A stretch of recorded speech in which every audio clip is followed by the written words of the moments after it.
And welcome in, everybody. I guess the intro is not going to work there, but welcome into the Inside Edge Network. This is Eli Moon. That is Chad Bryan to my right, your left.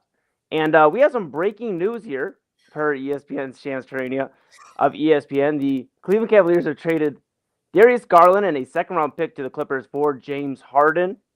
And Chad, it was news we were waiting on all day. So much so that even StreamYard wasn't ready to play any video. They said, just get right on air. So some startled faces by you and I. Yeah. But some big news. I mean, this broke, kind of started stirring around right after we got off the air on Inside Edge Primetime last night on Monday. And yeah, so it happens. The Cavaliers obviously don't believe in the core four at this current moment anymore. That is gone as probably one of the biggest pieces that started with the core four is gone in Darius Garland. They had to bring a second round pick to even get this trade done. It seems like earlier the talks were the Cavs were trying to get a first round pick from the Clippers, and then the ball was eventually in their court as per ESPN's Bryan Windhorst, and now the Cavs end up giving a second round pick to get this deal done. So they kind of had to sweeten the pot. Seems like just based off of Darius Garland's injury history, but kind of crazy that the Cavs are giving a pick to get off of Darius Garland for James Harden. And we could have a discussion all day about James Harden.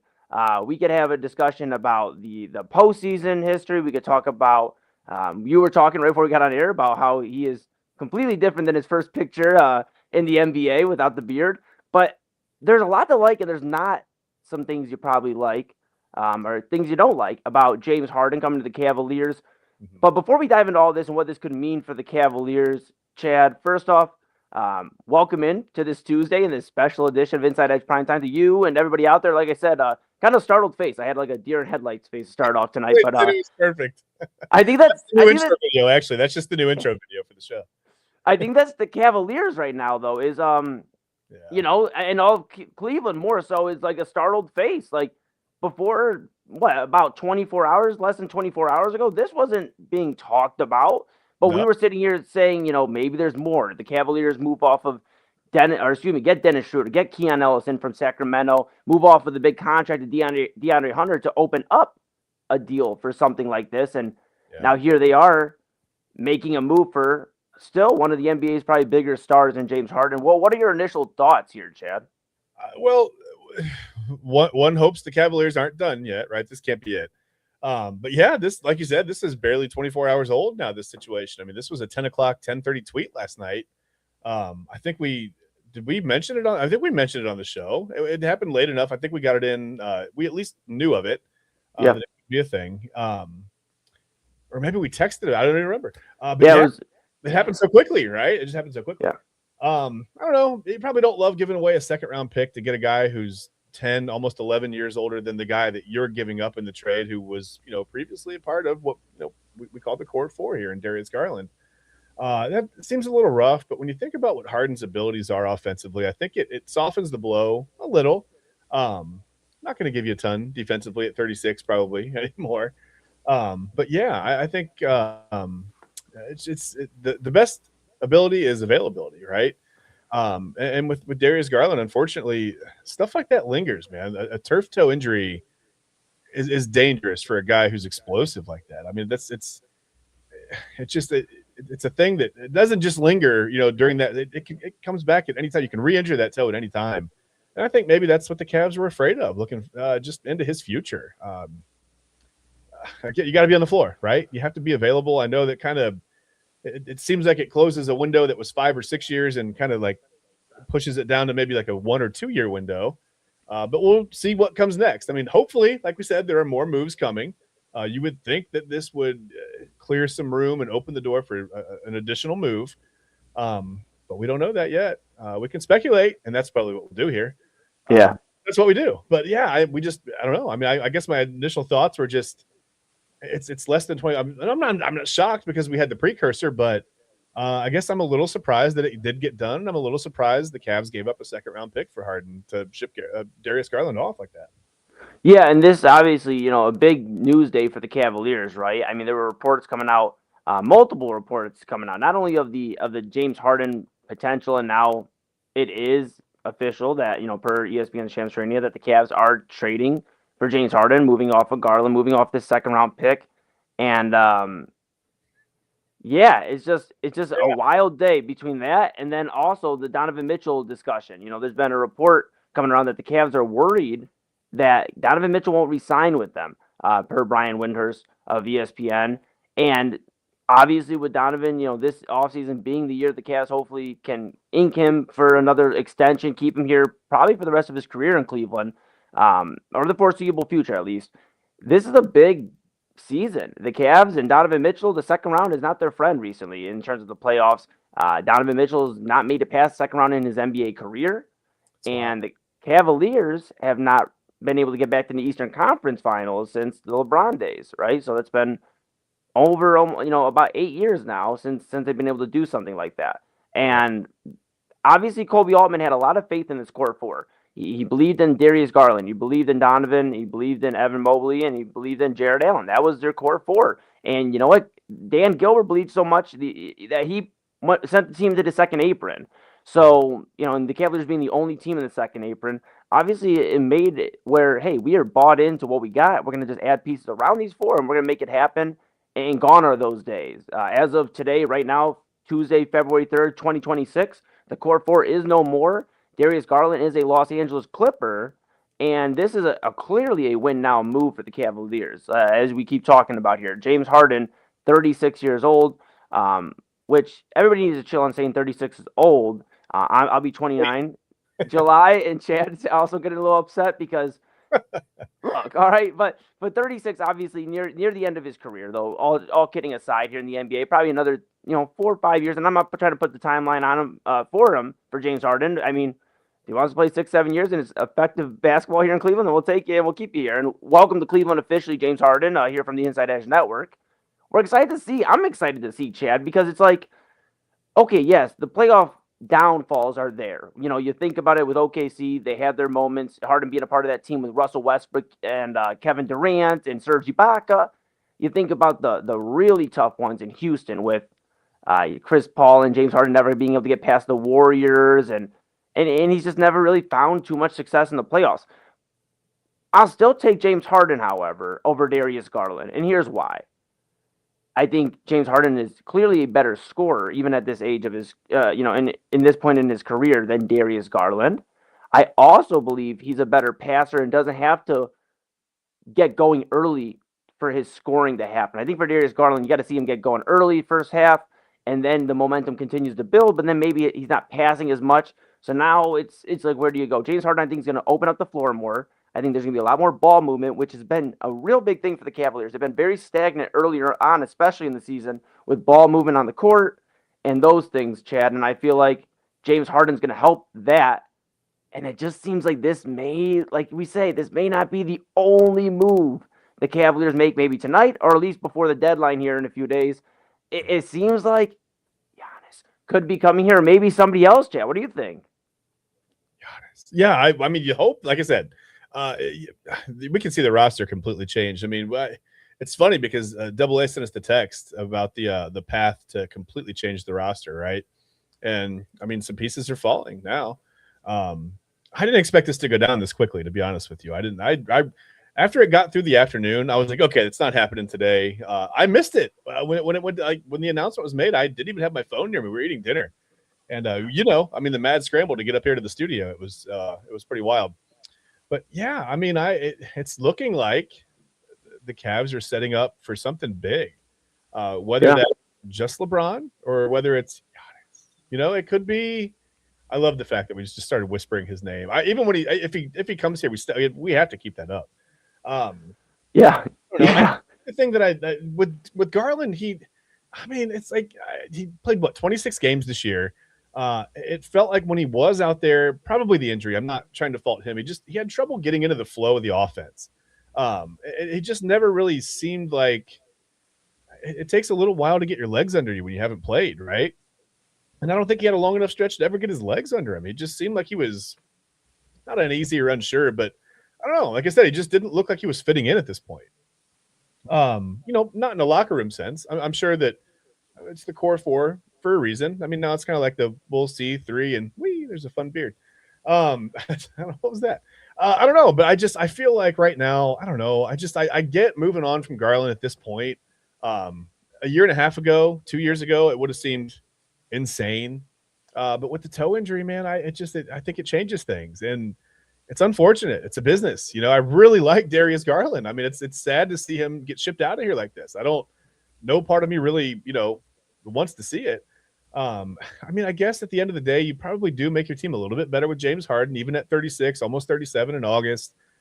He's healthy. He's able to stay on the floor. And like you said, he's a good shooter. He's a good pull up. He can pull up and shoot a three, and he can score, and he can not be involved in scoring, but still be involved in the game, and then hit a big bucket for you. You don't have to see him get into the rhythm, like you said.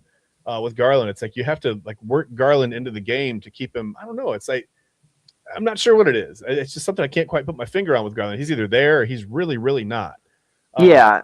It feels like, Chad, honestly, that Darius Garland just became a part of, Cleveland. And that's, I think, the hardest part of moving off of him. And, we're getting some comments filing in here.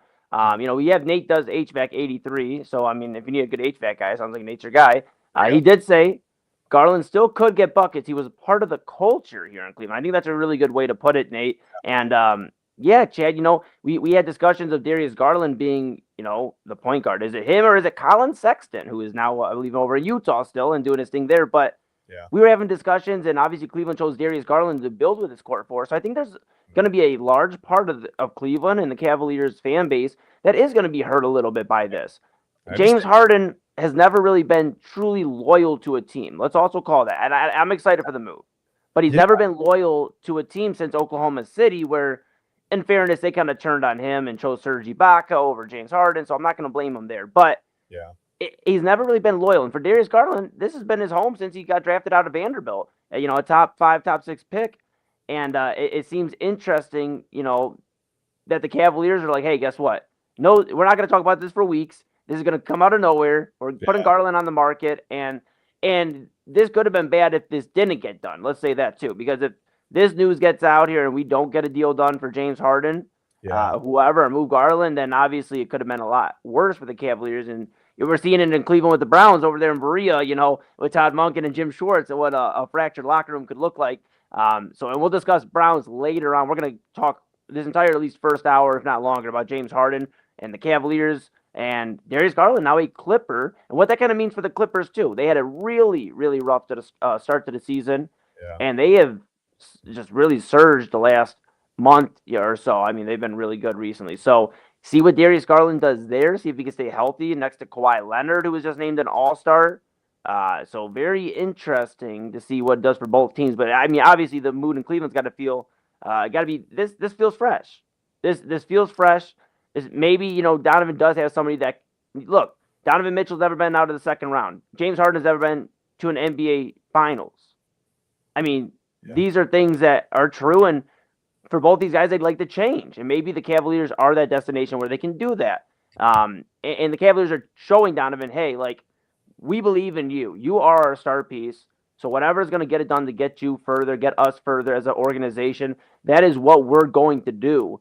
Yeah. And if that means trading Darius Garland, then sorry, it's unfortunate, but business is business, and that's where we're going, Cavaliers-wise. So it's interesting, and I do want to put this up here, too. We're going to talk a lot here. We're going to come back here for we're going to take a quick pause in a second, and we're going to come back. With Harden, though, it feels like you're one broken down McDonald's ice cream machine from him wanting to leave town, though. I mean, it's like one small thing goes wrong, and he's done, man. He checks out, and that's a little terrifying when you got a guy who's 36. He's done this 3 or 4, whatever it is. He's more and more comfortable each time. I went out of here, Yeah, and you know what, Chad, I want to get your thoughts on this before we just very quickly before we go to break. We're going to talk a lot here, like I said, of James Harden, what it means for the Cavaliers if Giannis is coming to Cleveland, and we'll see all that here on Inside Edge Primetime Special Edition. Thanks for tuning in, everybody out there. Make sure you give us a follow to Inside Edge Net on all socials. But Nate does HVAC 83. He did ask or chime in one more time here and said LeBron, Harden, Mitchell winning a ship. Okay. So, we talked a little bit about LeBron and maybe coming back to Cleveland, whether it's in the trade deadline, whether it's in the off season. We even have on the main event on Sundays, we just started our LeBron Heat meter. So, all right. and I was at a 7 on the Heat meter. AA was at a 8.5. Oh, okay. So I mean, we could have a very interesting next few days here. We'll be here covering it all with you here on the Inside Edge Network. We are going to take a quick pause. We just want to make sure we got here to you and give you some initial reaction. We're going to come back with more reaction, of course, Yep. of what this means for the Cavaliers, what this can mean moving forward before the trade deadline. Is Evan Mobley safe? Is Jared Allen safe? What does this mean for the front court? And yeah, I guess just all that. I am still kind of shocked that this got done. Just the quick turnaround it did, Chad. It's just insane.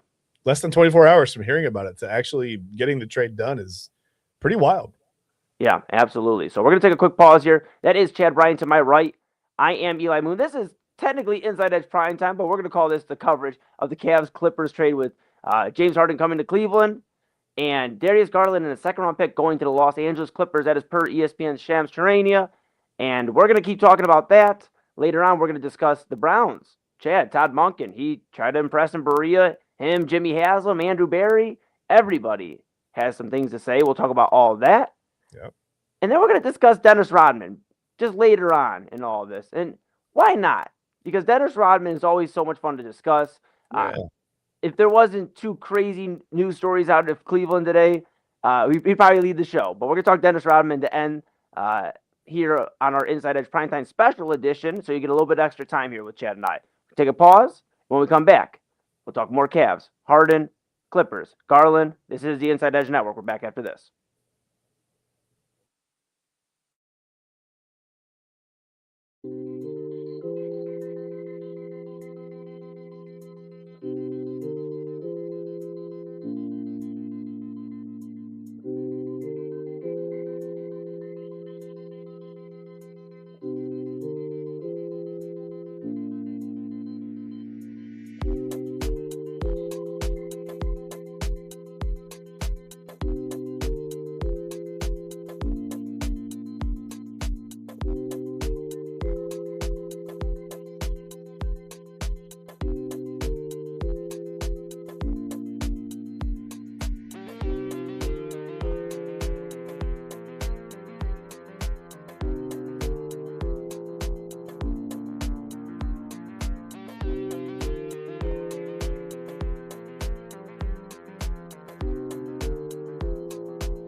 From what people I'm talking to, there is real momentum for this. I think everybody in their head, Darius Garland is getting in his head that he's going to be a Clipper. James Harden is getting in his head he's going to be a Cav. He's going to get taken care of.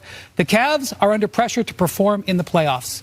And James Harden has an incredible record of performing in the regular season. His playoff record is mixed. That's been his So that is going to be a thing. Like when James Harden gets there and he gets paid this money, whether it's just guaranteeing next year's salary or whether he gets a wink-wink understanding of more in the future, James Harden is going to have to deliver because they are going to be saying, 36-year-old James Harden, we need to win now. This is a win the Eastern Conference now discussion from the Cavaliers, and that is going to be skin in the game. But Sean.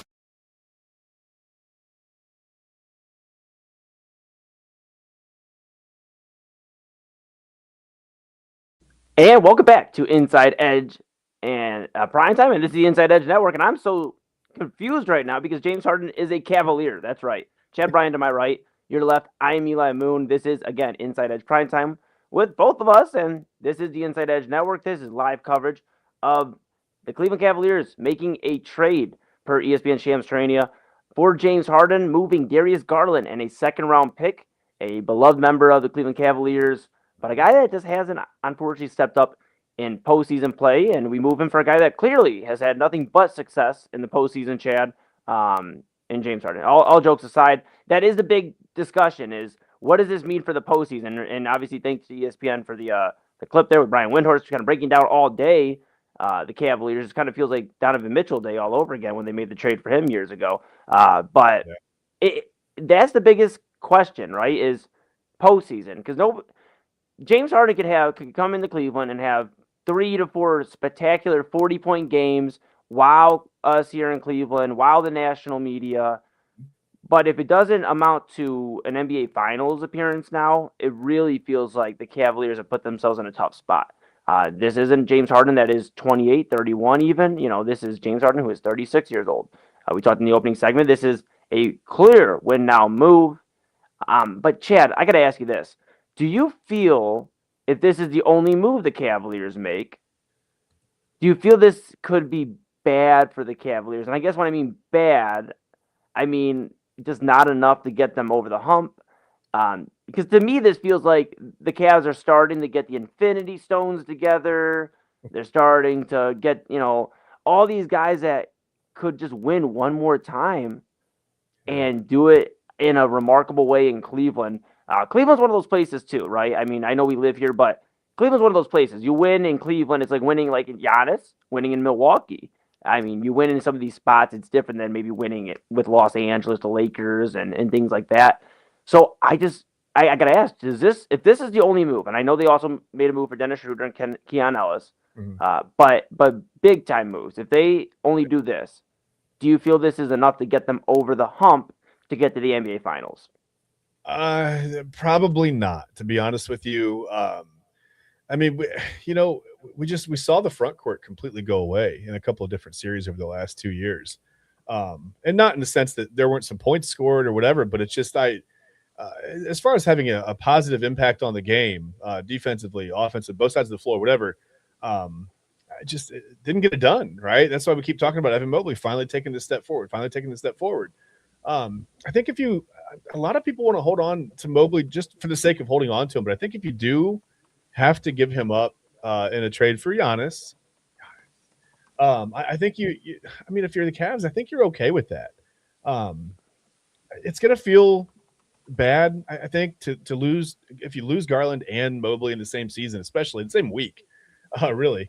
It's going to feel bad. It's going to feel, listen, I don't really ever like to break up these things. I mean, it's hard to see your core in any sport go. I was kind of, when Myles Garrett demanded the trade last year, it looked like he was going to get traded. I thought, man, this is going to decimate this defense. I mean, not that there aren't some players on it, but, you take the heart. I mean, because Myles is the heart and soul of the defense, right? I'm not sure that, I don't know. I don't know what I don't know. I guess I just don't know the dynamic in the locker room for the Cavs. I don't know that Mobley is necessarily the heart and soul of the locker room. I think he's a good teammate. Certainly, he doesn't stir the pot, doesn't get in any trouble, right? It's just he also hasn't really taken that step forward that we've expected him to take for the last 3 or 4 seasons, and he's gotten better, but it's been a very gradual increase, which is okay. I mean, listen, it's not easy to play in the NBA, right? If it was, everybody would do it. It's just I think we expected a little more out of him, and I think we're going to have to get a lot. Oh, lost Chad for a moment. More and a lot more out of Jared Allen in the playoffs. Yeah, it's my bad. No, we got Okay, you. okay. You know, and we got you. You know, with the front court, you're pretty much saying like just not enough out of Mobley, not enough out of Allen, and Yeah. I mean, granted, Jared Allen the other night against Portland, incredible game, 40 points, 17 rebounds, I believe, for Jared Allen, 5 assists in less than 30 minutes of play. I mean, that's first player in NBA history to do that. So pretty remarkable. And honestly, Jared Allen either just put himself as the highest trade value he's been as a Cavalier, Yeah. or he just saved himself as the member of the front court that stays between him and Mobley. I mean, I think it was kind of an extenuating circumstance, right? You had a little bit of a slower player on, he feasted it on one, and for one game, one night, and it's great. Don't get me wrong, very efficient. Great game. But that's more of the outlier rather than the expectation of what you're going to get out of him, especially in the playoffs, right? So, yeah. I don't know. It was a great game. It was a fun game, but I just don't know if that's what we can expect moving forward, obviously. Yeah, and we'll have to keep an eye on that. Now, the Cavaliers obviously backcourt now, Donovan Mitchell, James Harden. Crazy to even think that we were in 2026, and that is our backcourt. Wild.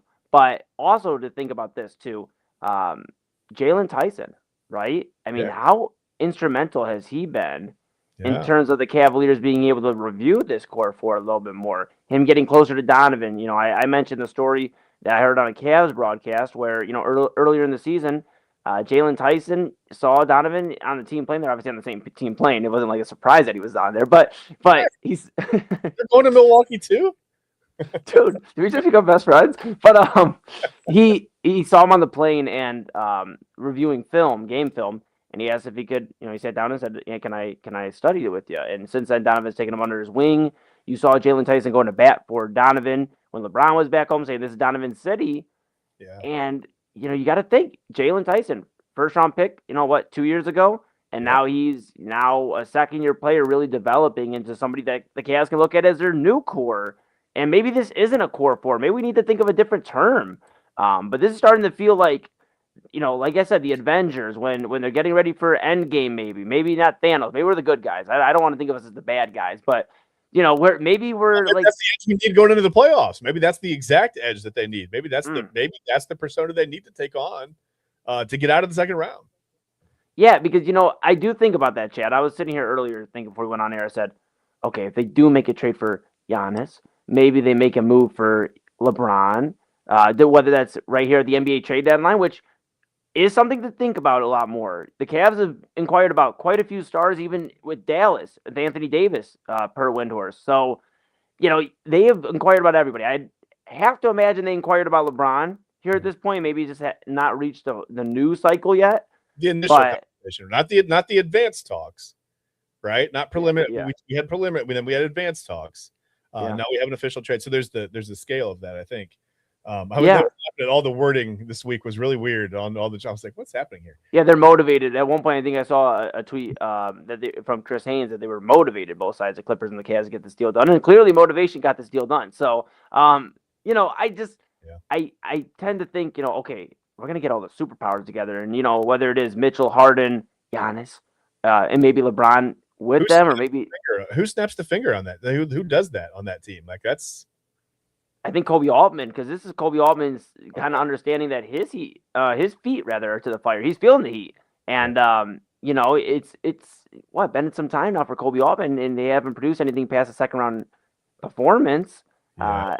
You got to think he's feeling the heat a little bit. So he's like, guess what? Okay, team development has been great, but at this point, team development's only going to get you so far. Clearly, with this team development, this core, and I need to use the assets I have to win a championship, because that's the ultimate goal in the NBA. You could be sustainable for 15 years, but if you don't win, it's not going to be exciting. Yeah, it's for any sport. The Buffalo Bills have been sustainable since Josh Allen's been there, but they haven't won, so they still feel like they're in the same spot. For sure. That's kind of where Kobe Altman, I'd imagine, feels, and Donovan Mitchell. And at the end of the day, if you want Donovan to sign, you kind of got to go crazy. This is going to look crazy to some people. You talk about the age difference. 26 years old, Darius Garland, 36, James Harden. I think it's kind of crazy when people talk about that as the main thing, is the age. Mhm. Look at the track record as well, though. I get he hasn't been to an NBA Finals since Oklahoma City, so my apology. I think I misspoke the first time they had been back. He hasn't been back as the star. He's been there as a third man in OKC, but not as the star Yeah. of the team, right? And I guess that's where you look at it here with James Harden. Can he replicate some of that postseason success he had earlier, where he was at least getting to the Western Conference Finals, being so close to getting there, and having these moments where, okay, you don't have to necessarily score 45. We just need you to score 25, 27, and you and Donovan duke it out. Who's getting more points and having an offensive showing? The NBA is clearly an offensive league. It's scoring more and more points by the day. Mhm. And I think having a guy like James Harden, who's been notoriously a bucket since he entered the league, is not the worst move. And this has been one of his healthier seasons in his 30s. He's played, more games this season. And I think that's going to be the big thing, staying on the court. Yeah. And can you score? And he's still going to distribute the ball. Look out for like the 3-point game to be a lot more active as well, Chad. I think Sam Merrill benefits from this. We'll see what happens with Max Strus. His name's been mentioned in trades, but we'll see if Max Strus is available to get some of these 3-point opportunities. It's going to open the floor up because you have to respect Donovan. You have to respect Harden. So they're going to get a lot of double teams on the offense side of the ball as well. Yeah, and I think a lot of it for Harden is when you score, right? Like there are a lot of guys in the NBA that can put up 25, 30 a night, no problem, within almost any offensive, system in the league. But sometimes I think being a veteran and knowing when your team needs you to kind of pour it on and get some buckets, if somebody's going away or I don't know, it's just sometimes, basketball is such a game of runs and it's such a game of guys can be streaky, right? And if you can get somebody going when somebody else, if Harden can pick it up when Mitchell, needs a break, not even physically needs a break off the floor, might be playing, but it's a lot. We've asked Donovan Mitchell to shoulder a lot of this load for the past couple of seasons. When he needs that physical break, he can still be on the floor playing. He can still be an option, but Harden can pick that slack up a little more than Garland seemed to maybe be able to going forward. I mean, he's shown that like kind of flashes of being that in the past, but in the postseason, it kind of goes away.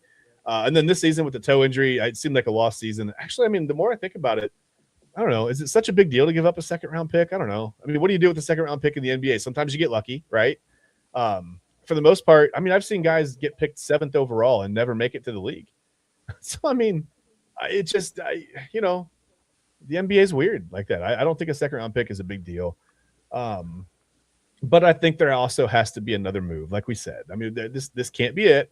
If this is it, I guess it makes them slightly better offensively, but that's about it. And I think you want to be better all around, right? The Cavs have to defend better. They've got to be better rim defender. They don't really have anything. Every once in a while, that front court's kind of formidable, but for the most part, they're not. And I think you need someone down there who can.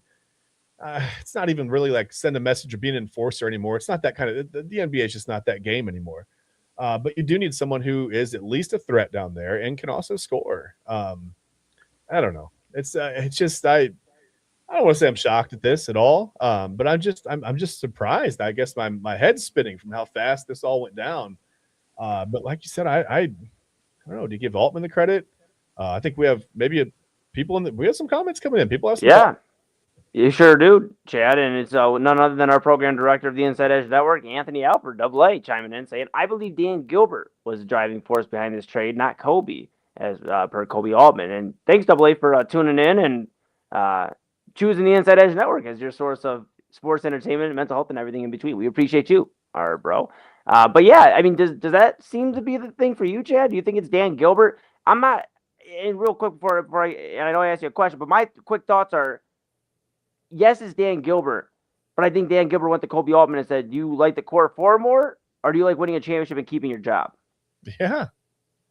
I mean, developing is one thing, but you can't continue to – you can only develop for so long. At some point, you have to hit your window. I mean, Donovan Mitchell, he's not staying the same age. He's not getting younger, right? You got to hit that window running. And I think maybe with that veteran presence, that veteran scoring presence, I think that – you have a little bit better chance to hit the window, but also you free up some room. You can do some things roster wise. I mean, the backcourt seems pretty set now. I think at this point, we're looking bigger guys, right? Yeah.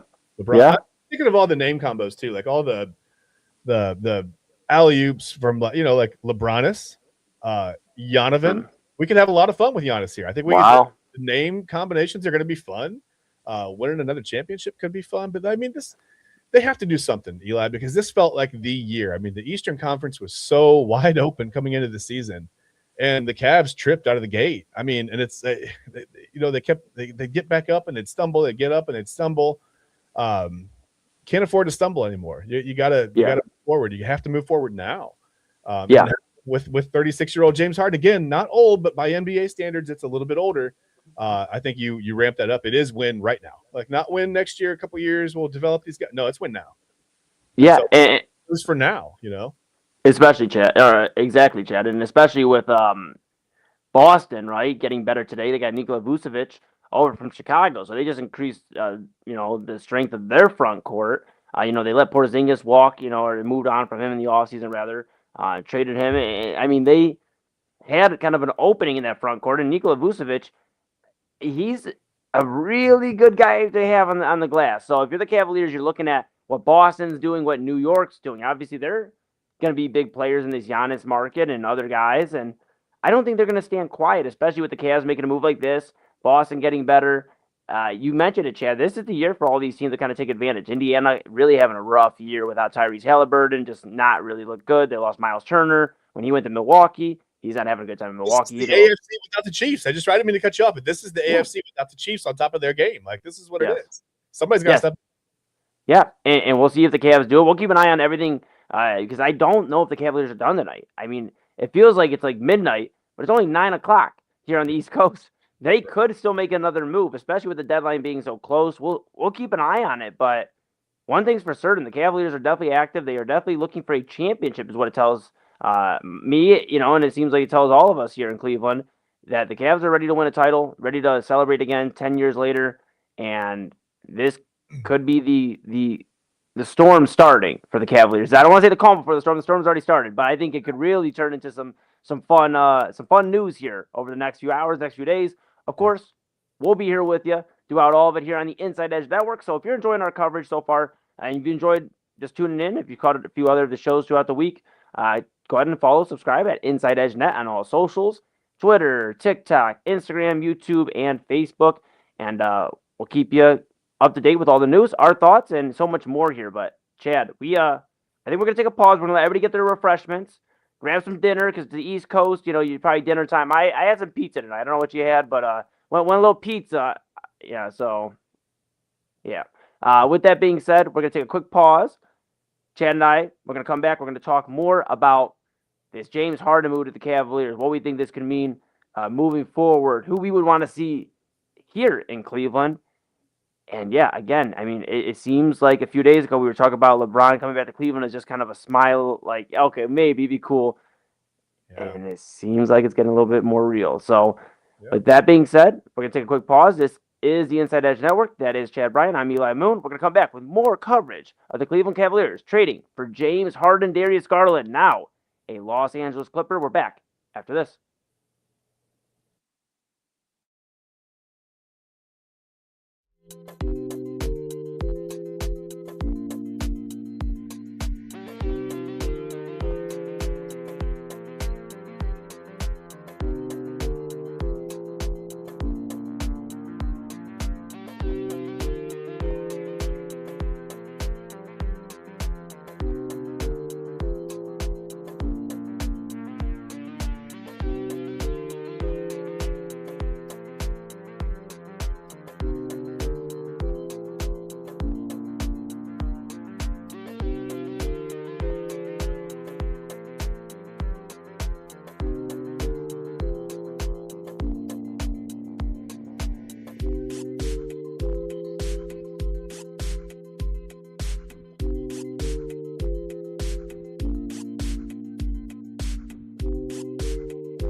And certainly this could be potentially LeBron's last game in this building. How would you characterize his impact on this city and franchise? Well, you could say something too.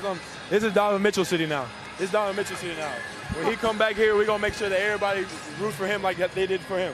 So this is his stuff. This is his city. Yes, sir, Jalen.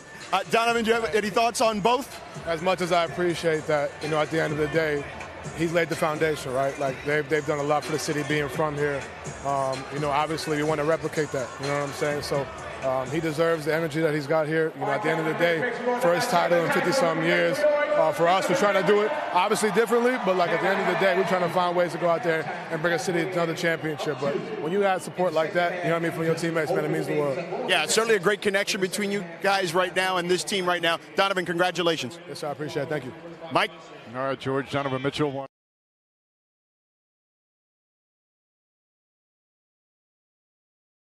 And welcome back to Inside Edge Primetime. That's Chad Bryan to my right. I'm Eli Moon. This is the Inside Edge Network. This is some coverage, live coverage that is, of the Cleveland Cavaliers trading for James Harden, moving on from Darius Garland and a second-round pick over to the Los Angeles Clippers per ESPN's Shams Charania.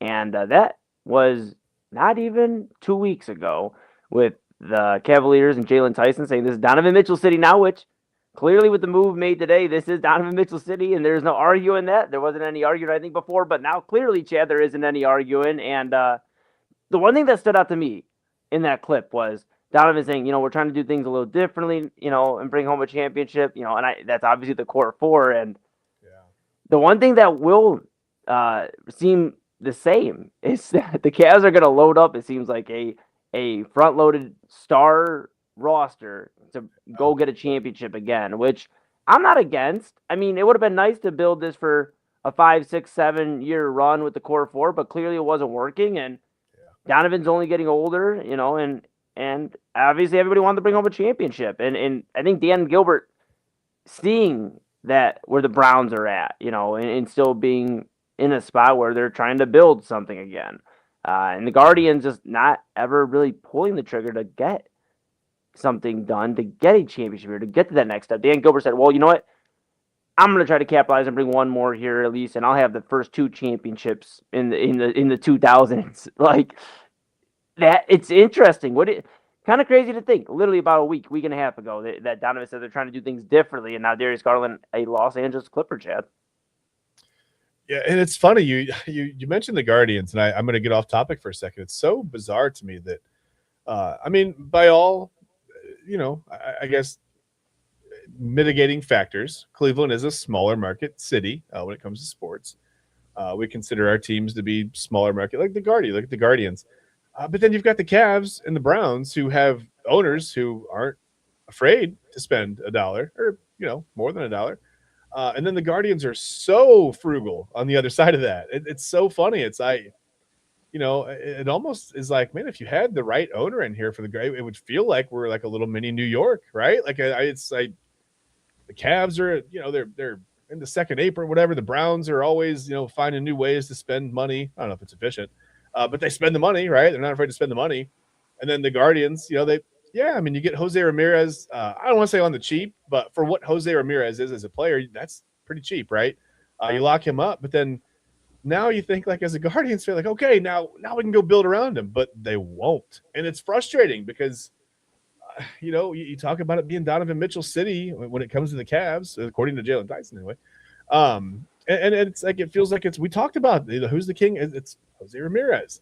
Please build around this man, take a page from what the Cavs are doing. I mean, look at whether it's, Kobe Altman, Dan Gilbert, it doesn't matter who is the driving force behind it. It's getting done, and it seems like it's a little bit of a radical play, right? It's definitely not conservative. I mean, we're definitely on the other side of that now.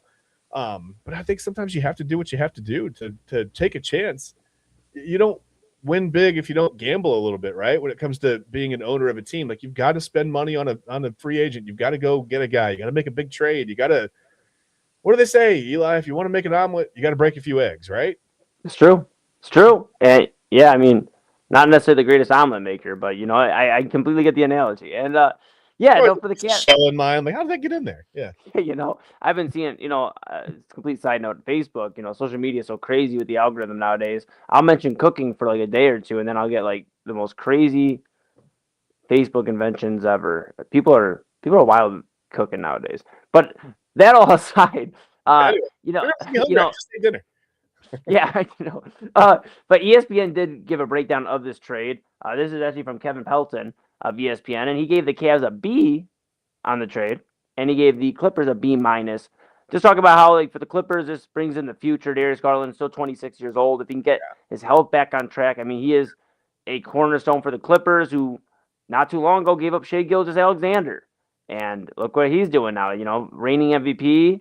NBA champion. The Clippers maybe trying to right their wrongs there and get a point guard for the future, and that could be Darius Garland. So that's the view there. And then obviously for the Cavs, we keep talking about this is a win now move. This is a get it done right now. If you can't get LeBron in this NBA trade deadline, which doesn't seem likely, seems like more of an offseason move. But if you can get him in the offseason, then okay, you have a 2, 3, 4, maybe 4-year window. That's asking for a lot, but that's really the maximum you're going to get. And then you just get one more little stretch, little 4-year window, and you go try to win it again as many times as you can.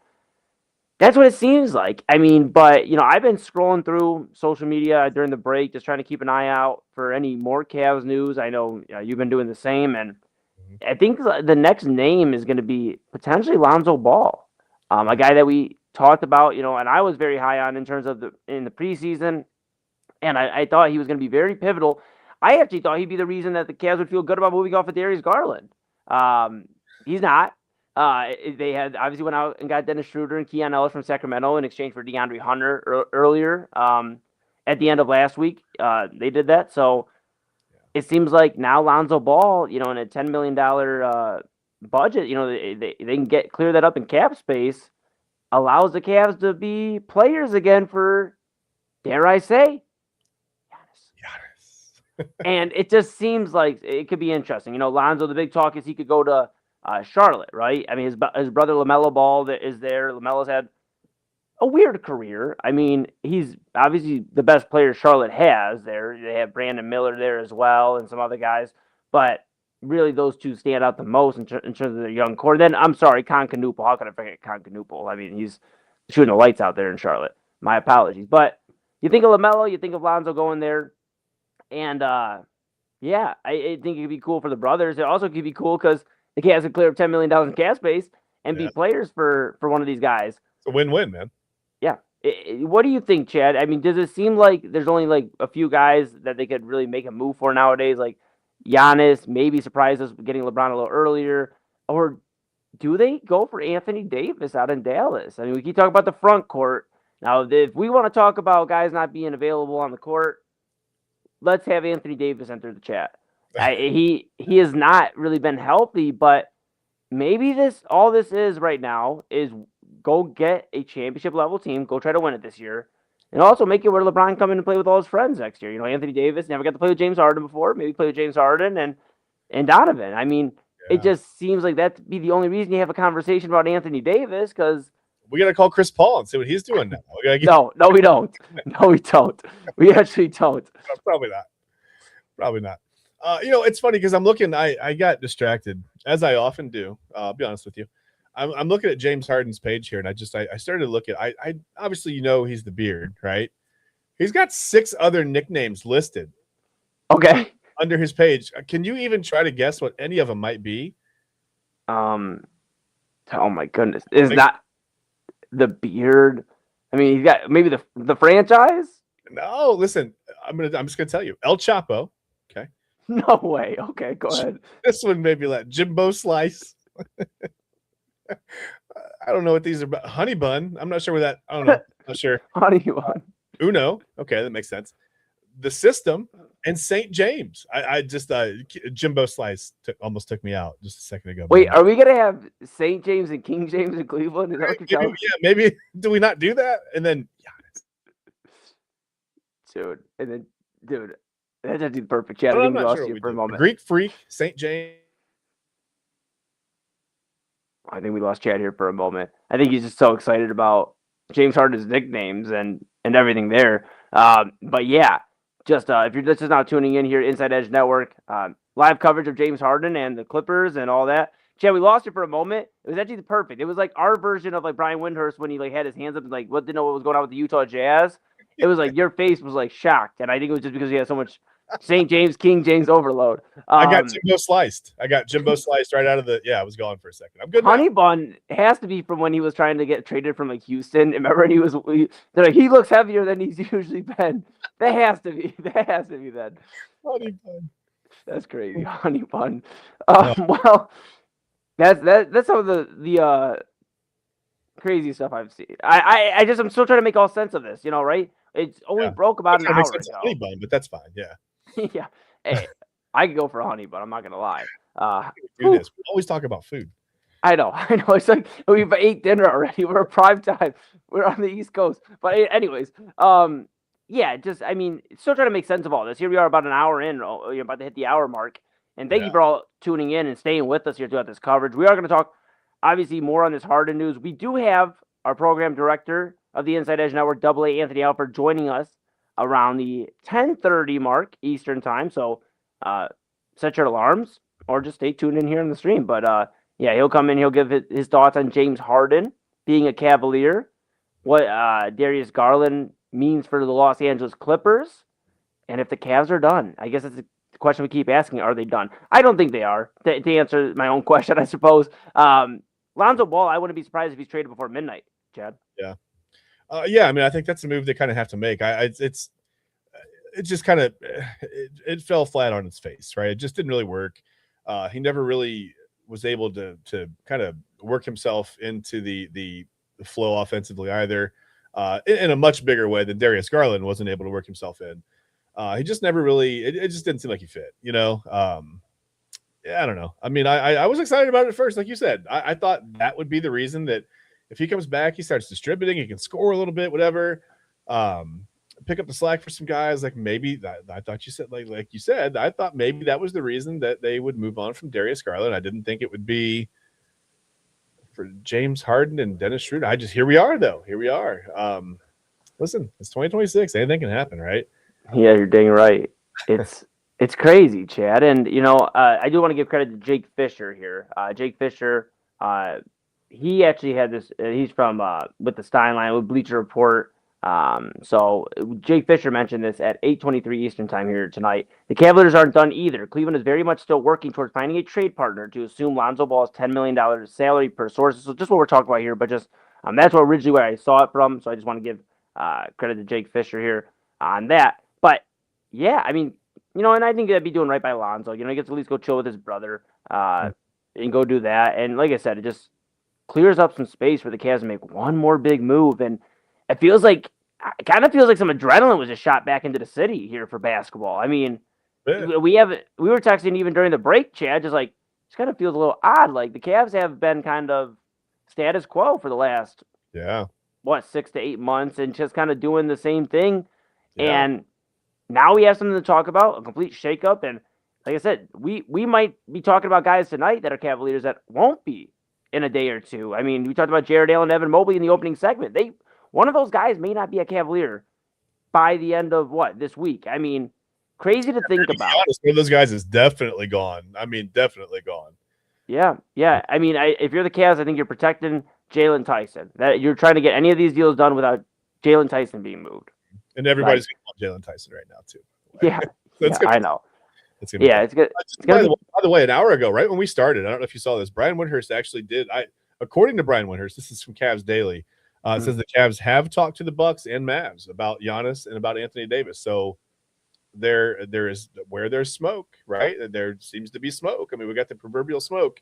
So we'll see if any fire breaks out or how soon it takes for the fire to spread, because it seems like it's going quickly. Wouldn't it be nuts, Chad? And I don't think it would ever happen. But if the Cavs somehow pulled off a trade and got Giannis and Anthony Davis here, that would be insane, actually. Could you imagine? I guess my mind's in NBA 2K mode now. And then LeBron came back next year. What would that starting lineup even look like? That would be crazy. What? You'd have James Harden probably at the point, Donovan Mitchell, LeBron, Giannis, and Anthony Davis with Jalen Tyson coming off the bench with Schroeder and those guys. I mean, did I say LeBronovan earlier? That could be another combo. I like that one. I don't think you said LeBronovan. I like that one a lot, actually. That's a good one. I think it's going to be interesting, though, Chad. And, everybody worries, I'm seeing a lot of, discuss on Twitter, especially right now, of Kobe Altman, like, what are you doing? Like, fire Kobe Altman. And I think that's absurd. Nobody was calling for David Griffin's head when he was making these trades and going to win a championship. So Kobe Altman has tried to make it work with the core four. He has been as patient as a patient man can be. And it's time to go win a championship.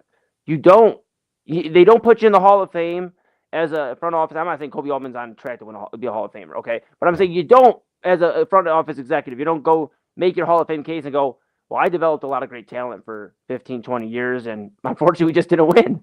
And nobody's going to care. Yeah, he's an old man that yelling at the cloud. Yeah. I mean, at the end of the day, you got to win a championship. And I think Kobe Altman is just entering his David Griffin era of, hey, I'm about to just make some trades. This is going to feel like NBA 2K.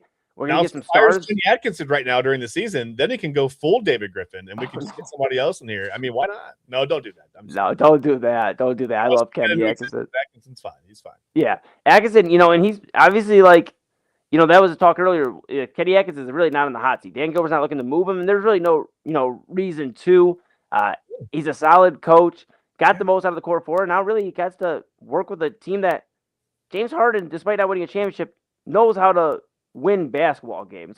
I think the disdain toward James Harden kind of gets crazy at points where we forget that he's made the playoffs 95% of his NBA career. I mean, the guy is constantly in it. When you talk about box scores and stats and, who's leading the league in scoring, it's always typically James Harden's in that conversation. I mean, this was a guy who, averaging 36 points per game at one point in his career for a season. I mean, I think the disdain gets to a level where it's just people have too much fun because it's James Harden, because he hasn't won. I think that's just a different conversation of people just being bitter at people that just haven't won. It was the same reason LeBron had to leave for Miami all those years ago and go win, because he didn't want to hear this type of talk that James Harden's having at 36 years old. Yeah. And Harden's made himself a little bit of a target with all the, I don't want to say being a malcontent, but I mean, moving on from situations that aren't necessarily, they haven't fully come out of the oven yet, right? Like you didn't even really let dinner cook and you're already out on it. It's I don't know. I mean, he's kind of excused himself from some situations that I thought needed maybe another season to whatever. It doesn't matter. He just kind of made himself a target for being unhappy very often in his career, I should say, right? Yeah. Yeah, no, absolutely. And I mean, it's I get what you're saying, but I guess there's a lot of guys, that are out there, and I think I think James Harden gets a lot of it, though, to be honest. I mean, Kawhi Leonard was miserable in Toronto, so much so after winning an NBA championship that he wanted to leave there to go to LA. I mean, and I guess they ended up on the same team together, but you look at Kawhi Leonard, you look at some of these guys at Anthony Davis just forcing his way out of New Orleans to go win a championship. I mean, so I get it. That's how it goes. Yeah. And James Harden's a Cavalier, so as a Cavaliers fan, I'm gonna have his back now. You know what? Maybe there were times where we were like, hey, James Harden's not gonna get together. And there's a viral video that goes out almost every couple of years when he gets traded or so, just talking about what he does to teams. And see if we can get that clip here, Chad, because I know we were talking about that last night. But see if we can get that in here during one of the breaks. Just an odd time, but a great time. Honey Bun now. We are officially Team Honey Bun here in Cleveland. That's it. That's right. So get your Honey Bun jerseys. Go ahead and get ready for maybe some LeBronovan action. We'll talk about more Cavs here after the bend, after the break, that is. And we will, like I said, at the top of the hour, we'll have AA Anthony Alvarez. So we're going to come back, Chad and I, we're going to do one more segment here on the Cavaliers. We're going to get AA's thoughts, see what he thinks. We'll put a bow on this unless any Cavaliers trade. I mean, if they trade Lonzo and they start talking about some big moves, we might be here with you, grabbing a cup of coffee and I'm getting ready for it. But we're going to take a quick pause. I'm going to grab a refreshment, get some more caffeine going. I think Chad might do the same. And that's Chad Bryan. I'm Eli Moon. This is the Inside Edge Network. We appreciate you so much for choosing us as your source of sports, entertainment, mental health, and everything in between. We love you, and we're enjoying speaking with you here this evening as the Cavaliers make some fun news. So we're back after this on the Inside Edge Network. Team Honey Bun.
How's it feel to see everyone from, again, the coaching staff to the social media teams, the cheerleaders all wearing? Man, the support has been, high level since I've been here. You know what I mean? And today was a special day. We dropped the Hellcat volume teams, and I get love, man. The love is appreciated for sure. But this entire organization, from top to bottom, has shown me love, and I kind of want to reciprocate that. So, just wanted to give them some shoes and kind of celebrate, tonight, and the love that I have for them in return. And welcome back to Inside Edge Primetime here on the Inside Edge Network. Hold on, Jay? Let's see if we can. Maybe I can. There. Oh, there we go. Look at that. We're back. Chad Bryan out of my right, your left. I am Eli Moon. This is a special edition of Inside Edge Primetime here on the Inside Edge Network. Thanks so much for tuning in. If you're just now tuning in, the Cleveland Cavaliers made some news. They traded for James Harden from the Los Angeles Clippers in exchange for Darius Garland and a second-round pick. And a lot of discussion of that, Chad, being because now the first-round pick going to the Clippers was the discussion earlier. The Cavs trying to get a first-round pick. The Clippers like, no. And they ended up giving a second-round pick to the Clippers. The big discussion seems to be, okay, do you remember when the Cavs made that trade, Kyrie Irving, and they got Isaiah Thomas, and they had to give up, the Boston had to give up extra assets because of Isaiah Thomas's hip and that injury. Yep.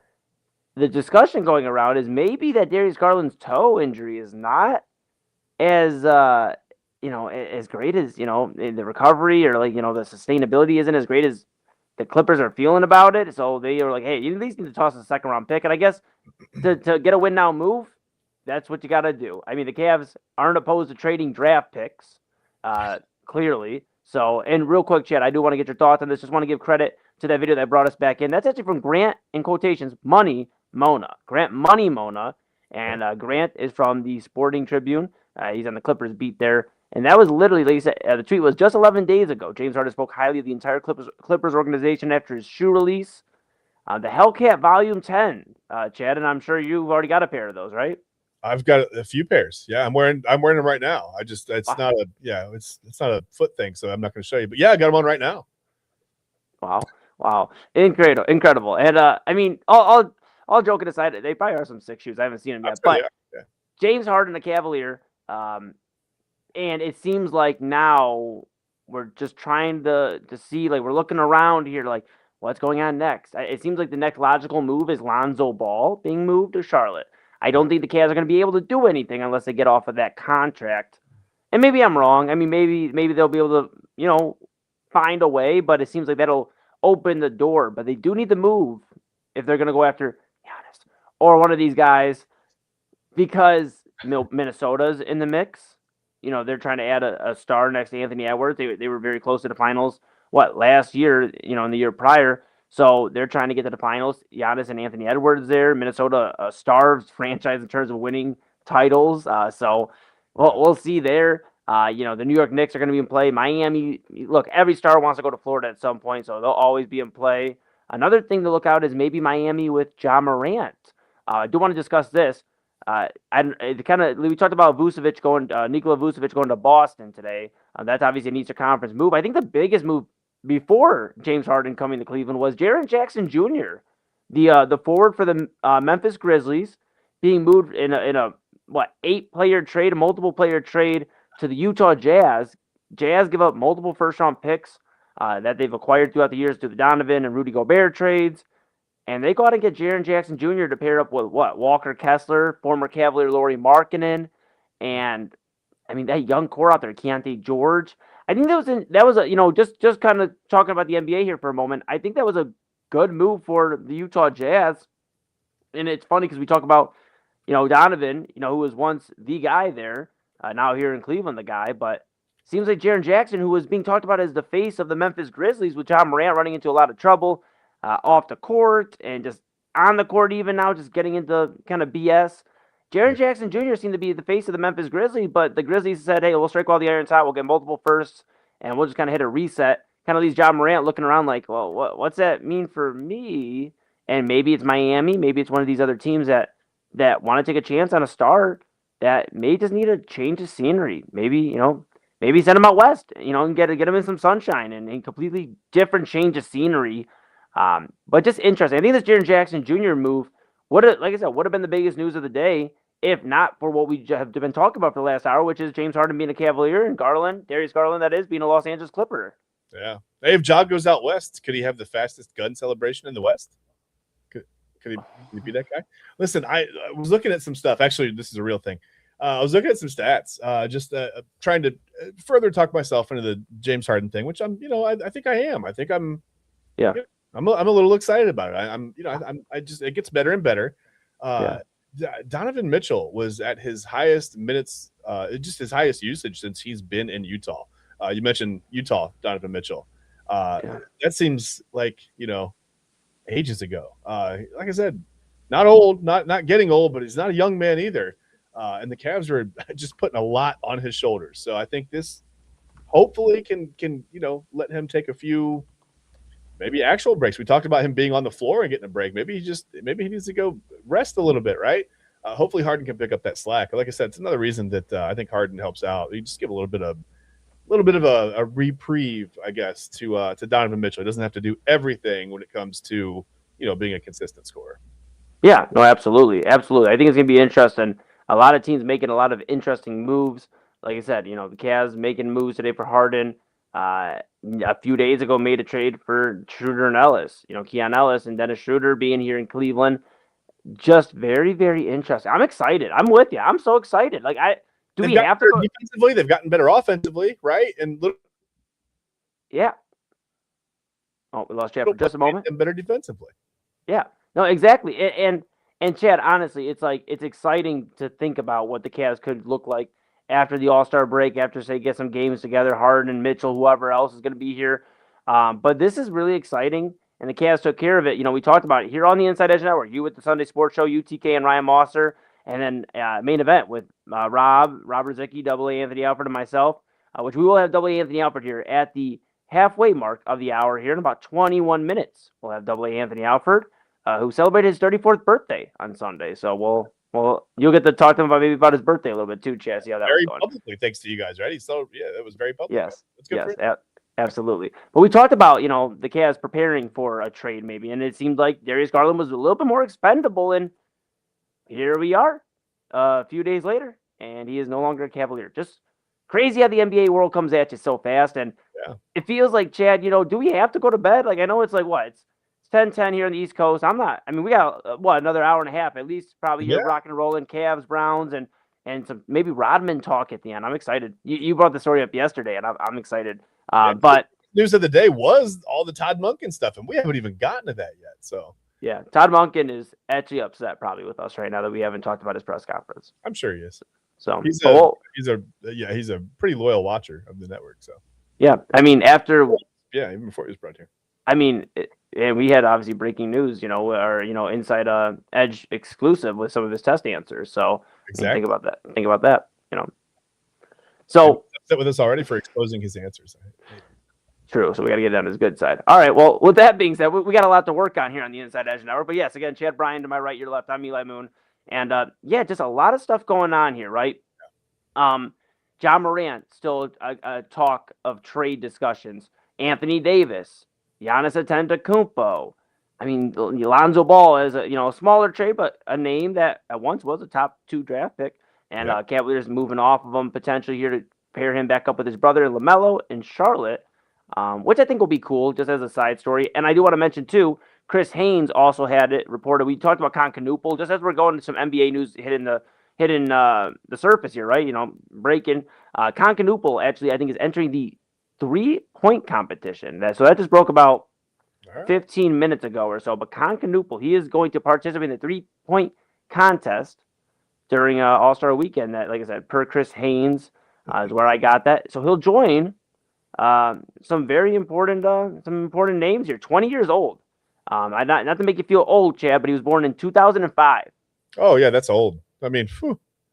Wow. How does he even walk around? Well, I did. Yeah, I see what you did there. All right, so Concanoopel. Yeah, it's me that's old. I'm sorry. Yeah, it's me. No. So here's the thing. Concanoopel is the only star really announced so far, in terms of 3-point stars that has been announced. But we'll keep an eye on that too. Maybe we get like Sam Merrill in there or something. Donovan wore his jersey a few All-Star games ago. So Eli, it's crazy that we're at the point where adults are born in the 2000s. By the way, that's yeah. I thought I was old, like when I always talk about my little brother. Shout out my little brother Austin over at Ohio State. He's a Buckeye and he's finishing up his degree there. Really, really proud of him. But it is crazy that he was born in 2002, and I thought that was like, okay, bro, like, 'cause I'm a 97 baby, and that still gets a lot of crap from a lot of people, like, oh, whatever, dude, like, you're making me feel old, but like, in high school in 97. I love that. That's great. dude, but like 2002, and then like, I mean, 2005 for Concanoople. We talked about in tennis, even Carlos Alcaraz being 22 years old. I mean, these guys making me feel old, and I'm 28 years old. I'll be 29 in July. I feel old sometimes, and I'd imagine that's how Double A feels turning 34 the other day. I mean, you got to hear these James Harden discussions of being 36. Double A just turned 34. Yeah, it's tough. It's tough. I've noticed with every year, things start to shut down, right? Like athleticism goes away, your speed, the jumping ability. I used to be able to dunk a basketball. That's not a thing anymore. I mean, I can still palm a basketball. I'm pretty fired up about that, but I can't dunk one anymore. No, that's funny. That's funny. And you know what? Just talk about the All-Star here for a moment. I'll tell you this on a quick side note. I lived downtown actually when the Cavaliers hosted, like the Cleveland hosted the All-Star game. Yeah. And all that stuff was going on. And I was like, this is going to be amazing.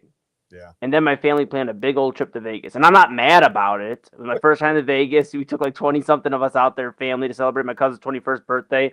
And we had a ball. Yeah. But I just kept seeing all the posts. And I'm like, I live downtown. I live on East 12. I literally can go to all these events, and I missed out on it. So hopefully they bring it back to Cleveland soon. But yeah, just excited with the All-Star break coming up. Excited with this NBA trade deadline with like a ton of stars just being available. And yeah, just super excited, Chad. So yeah, a lot of names on the trade block. And you said something earlier, man. I was going to say for Garland to have been mentioned in the trade, and then if it wouldn't have gotten done, it takes a really professional person to be mentioned in your team's trade block, right? And then to not go, to walk back into that locker room and into that building and give 100% effort or whatever. I mean, we've seen it happen, but you can't blame guys if their heads are in a little bit different place. Like all of a sudden your job security, your home life security everything's up in the air, right? We forget sometimes, I think, that these guys are human. I mean, they play a sport for a living, no doubt. They play a child's game for a living, and that's awesome. Couldn't be happier for them, but they are human, They have places where they're comfortable and they want to live and they want their lives to not be upended, and sometimes in these trades, I mean, your life gets completely upended. So you got to remember the human side of it too. absolutely. Yeah. And I think that's, something we try to stress here, Mm-hmm. with Papa Moon, and for those just tuning in for the first time, like, who the heck's Papa Moon? Well, we're going to talk about Papa Moon Saturdays 5 p.m. Talk about mental health and sharing your story here on the Inside Edge Network, and I produce that show. And I think just to tie it together, I think we do a good job here, I think, of talking about the human aspect, because I think a lot of times it's missed. This is complete, like you said, something that could have completely shook up Darius Garland's entire life. Especially if he's here in Cleveland, doesn't feel like he's wanted anymore. So I'm glad for the human aspect of it. Just, talking that for a moment. I'm glad that this was able to get done, that he is able to get a fresh start. Maybe he needs to go out west. Maybe he needs just to see some sunshine. He's enjoyed some Cleveland winters here. So he won't have to deal with snow for a little bit, except for just on the road when he's traveling. But yeah, we'll see. I know that prevailing thought is, oh, boo-hoo, they make millions of dollars. But listen, I mean, all the money in the world doesn't make those intrusive thoughts go away. I mean, guys still, it happens. So yeah, hopefully he gets a good start out in LA, and he's happy, and it's the win-win, right, for the Cavs and Harden, and the win-win-win, I guess, for Garland too. Yeah, no, absolutely. Now we'll keep an eye on this. We are still on Giannis watch. Mm-hmm. We probably shouldn't say that too loud, but we are on Giannis watch. He won't show up. It's so the last thing I was seeing, and I just want to make sure that I was correct in seeing this, because social media is so crazy nowadays. But they're just nothing groundbreaking yet. But keeping an eye on him, obviously, as multiple NBA games are happening still here tonight.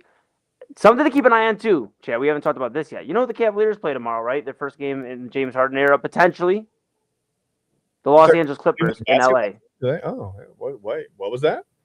They play the Cavaliers play the Los Angeles Clippers in LA. Well, that's interesting. They play them tomorrow night in Los Angeles. And it could be, I doubt he plays. I know you got to go do physicals and all that. Yeah. But there is a possibility we could see James Harden's Cavaliers debut tomorrow at 10:30 p.m. Eastern time against his former team, the Los Angeles Clippers, and Kawhi Leonard. If you forgot and just went to make a pass and I just went to the wrong guy. Like, oops, I forgot. Yesterday, you got to give him a little bit of the benefit of the doubt. I think in that case, look, man, he just 24, 48 hours after being a Clipper. But no, these are my guys. It's interesting to keep an eye on too. We keep talking about Giannis, right? Obviously nursing an injury, but the Bucks, he's still one of those guys that goes and sits and rocks out with the team. Bucks already done tonight, so we won't keep an eye on they always speculate. Did he leave the bench? Right. Did he go to the locker room? So we'll keep an eye on it, but it doesn't seem like the Cavaliers are done yet. Right. Did he put his travel shoes on? Did he have? What are we doing? Did the Nassus also leave the bench? Because you got to imagine, we're not just getting Giannis. We're getting both brothers if they come to Cleveland. For sure. So we'll keep an eye on that. We are going to take a quick pause here, okay? We're going to let everybody go get some refreshments, caffeine, water, whatever you need, coffee. I might get a cup of coffee. I got the Keurig here. I might get a cup of coffee. And with that being said, everybody just get ready to rock. We're going to take a little bit of an extended pause here, okay? A little break, so jam out. Me and Chad will do the same. We'll play a few videos we played throughout the show just to kind of update everybody on some thoughts on the league. This Harden, Garland move. Cavs get Harden. Clippers get Garland and a second-round pick. And when we come back here in about the 10:30 mark, 10:30 Eastern time, we have our program director of the Inside Edge Network, AA Anthony Alford, joining the show. We'll get AA's thoughts on the Cavaliers, the Clippers, what this means for the NBA, and if he thinks the Cavaliers are done. And Chad, we might just be able to get AA to talk Browns with us. We might be lucky enough. So if we don't give him a hard time about his age, we can probably keep him around for a while. We put that nice video together for him on Sunday for his birthday. So I think we're in his good graces right now. So okay. So that was good to watch, yeah. When we come back, Chad's gonna try to stay. Yeah, Chad's gonna try to stay over on his side of the screen. We won't do a little swap, but right now, at least, that is Chad Bryan to my right, your left. I am Eli Moon. This is the Inside Edge Network. Follow us on Inside Edge Net on all the socials. TikTok, Twitter, Instagram, YouTube, and Facebook. Inside Edge Net. Stay locked in here. We are your source for sports, entertainment, mental health, and everything in between. We appreciate you so much. We couldn't do this without you. So stick around. When we come back, AA Anthony Alford, the program director of Inside Edge Network, gives his thoughts on the Cavaliers, James Harden, and maybe, just maybe, our lovely Cleveland Browns later on in the show. We'll be back after this. Alford.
from what people I'm talking to, there is real momentum for this. I think everybody in their head, Darius Garland is getting in his head that he's going to be a Clipper. James Harden is getting in his head he's going to be a Cav and he's going to get taken care of. The Cavs are under pressure to perform in the playoffs. And James Harden has an incredible record of performing in the regular season. His playoff record is mixed. That's been his So that is going to be a thing. Like when James Harden gets there and he gets paid this money, whether it's just guaranteeing next year's salary or whether he gets a wink understanding of more in the future, James Harden is going to have to deliver because they are going to be saying, 36-year-old James Harden, we need to win now. This is a win the Eastern Conference now discussion from the Cavaliers, and that is going to be skin in the game. But Sean, How's it feel to see everyone from, again, the coaching staff to the social media teams, the cheerleaders, all wearing? Man, the support has been, high level since I've been here. You know what I mean? And today was a special day. We dropped the Hellcat volume teamers, and I get love, man. The love is appreciated for sure. But this entire organization, from top to bottom, has shown me love, and I kind of want to reciprocate that. So, just wanted to give them some shoes and kind of celebrate, tonight and the love that I have for them and on return. And certainly this could be potentially LeBron's last game in this building. How would you characterize his impact on this city and franchise? Well, you could say something too. This is Donovan Mitchell City now. This is Donovan Mitchell City now. When he come back here, we're going to make sure that everybody root for him like they did for him. So this is his stuff. This is his city. Yes, sir, Jalen. Donovan, do you have any thoughts on both? As much as I appreciate that, at the end of the day, he's laid the foundation, right? Like they've done a lot for the city being from here. Obviously we want to replicate that. You know what I'm saying? So he deserves the energy that he's got here. At the end of the day, first title in 50-something years. For us, we're trying to do it obviously differently, but like at the end of the day, we're trying to find ways to go out there and bring a city another championship. But when you have support like that, from your teammates, man, it means the world. Yeah, it's certainly a great connection between you guys right now and this team right now. Donovan, congratulations. Yes, sir, I appreciate it. Thank you. Mike? All right, George, Donovan Mitchell.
And welcome back to the Inside Edge Network. This is Inside Edge Prime Time. That is Chad Bryan to my right. Your left, I'm Eli Moon. And Chad, I know you're getting used to being over to the right, my left, but we'd be remiss if we didn't bring in a very special guest. We've been talking about Cleveland Cavaliers. We've been talking about James Harden. For those just tuning in, James Harden, per ESPN Shams Charania, just about 2 hours ago now. Crazy how time flies. James Harden's been the Cavalier for about almost 2 hours. He is traded to the Cleveland Cavaliers for Darius Garland and a second-round pick going to the Los Angeles Clippers. And we were able to get our program director here of the Inside Edge Network to get his live reaction on Harden, Garland, what the Cavs could do next, and we might be able to keep him for the rest of the show. We'll see. He's a busy guy, but it is nonetheless our program director of the Inside Edge Network. Welcome in, AA Anthony Alford. AA, how's it going? Yo, pretty uneventful day. Yes. Of course, starting with Top Munkin saying that Jim Schwartz is he's as good as gone, and then now and then now in prime time, the news breaks with James Harden. I'm very interested to see which clubs he's going to hit up because they all have great wings. So, got to get some good chicken and stuff. But yeah, busy night. We're ready to go. Yes, we are ready to go. And, Chad and I have been discussing quite a bit here.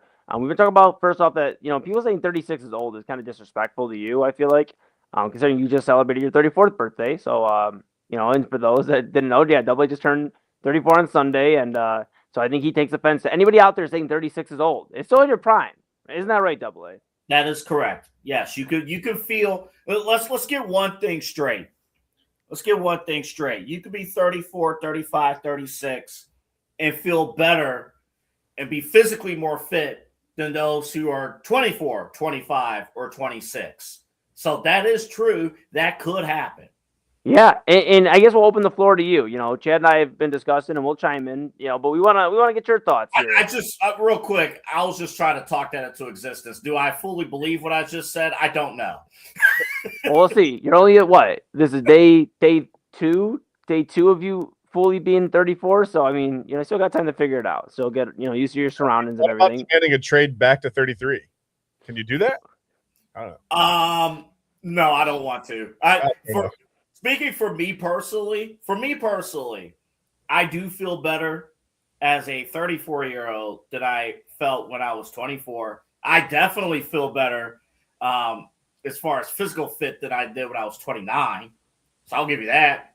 Okay. All right. Well, we're excited to see what 34 means for you, AA. And we're also excited to see what this means for the Cavaliers as far on the court. We talk about 36, obviously. That's the age of James Harden. Oh, Chad, I don't know. Was that some bad coffee there, pal? Oh, I was going to say same cup. I wasn't sure for a second there.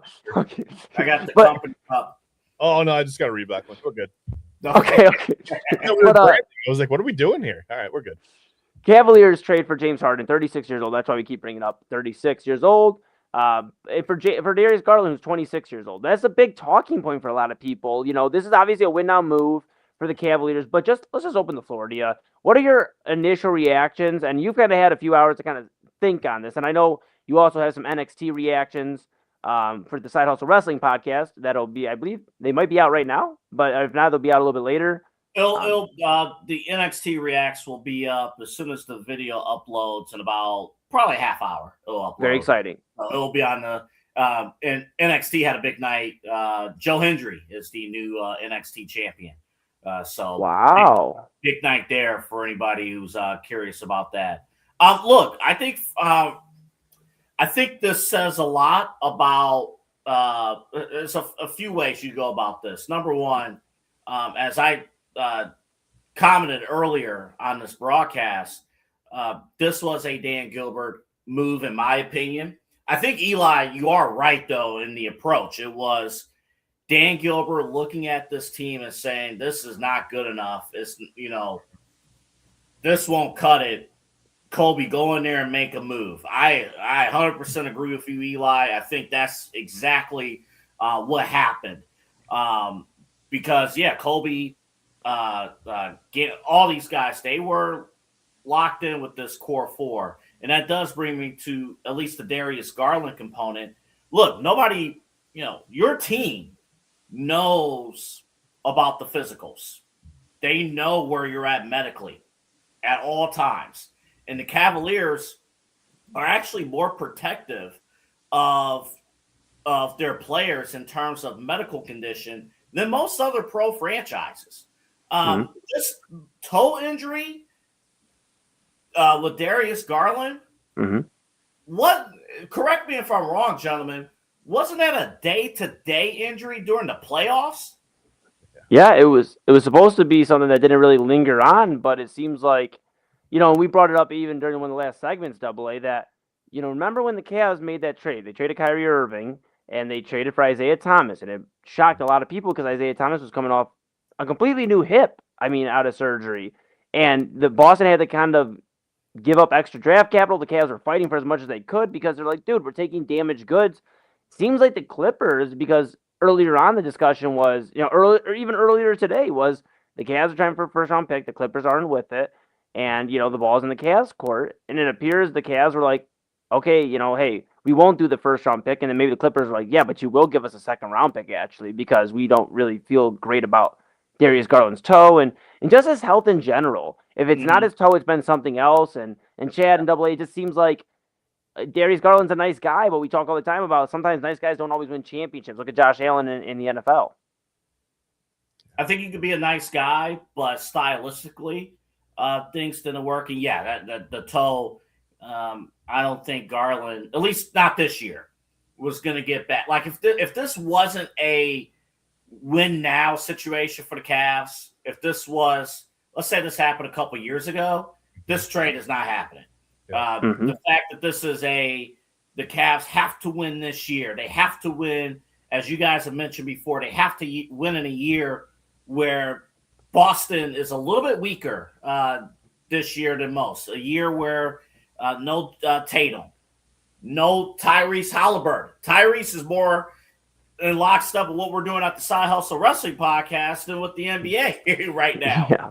So, by the way, their old coach is with the Pistons. They're the 1 seed now. Like, just their most recent coach is sitting at the 1 seed. You got to do something. No, that's a great point. You're right. That's a great point to bring up. But because it's Detroit at the top, no disrespect to Detroit, you really don't have to. Let me put it this way. You don't have to kill your team to overtake Detroit. Right. I'll just say that. You don't have to kill your team. With that being said, the team that we had here wasn't it. And I think even if you take injuries out of it, Chad and Eli, Darius, honestly, in a lot of like big games and big moments, Darius is a turnover machine. Yeah. And unfortunately, it's just when his shots are not falling, you can't use them from anything else. You have the small backcourt factor as well. That was never sustainable in the playoffs against bigger teams like the Knicks and the Celtics and the Pacers. So there was just, honestly, even before you evaluate the James Harden portion of this, it just never made sense that Mitchell and Garland together was going to be sustainable long-term to get you over the top to win a championship. So at that point, who are you picking? Well, Donovan Mitchell is far and away the better player. So that's not even a question. So you had to deal away with DG. Yeah. And let me ask you this, AA. What do you feel James Harden brings to this Cavaliers team that maybe Darius Garland doesn't? I think you got somebody else. I know the big concern is going to be, both guys, Harden and Donovan, they both need the ball. And I get that, understand that. Harden has history working with other star players. So it's not like, this is going to be a brand new adjustment. I mean, I think you might have to look back at what Harden did with Brooklyn and kind of look at that model and kind of see what he can do. But if you were doing a straight up comparison between Garland and James Harden, Harden, bigger guy. He's gonna help you. I know he's not known for defense, but even just his presence is going to help you from that standpoint, kind of shield some things off.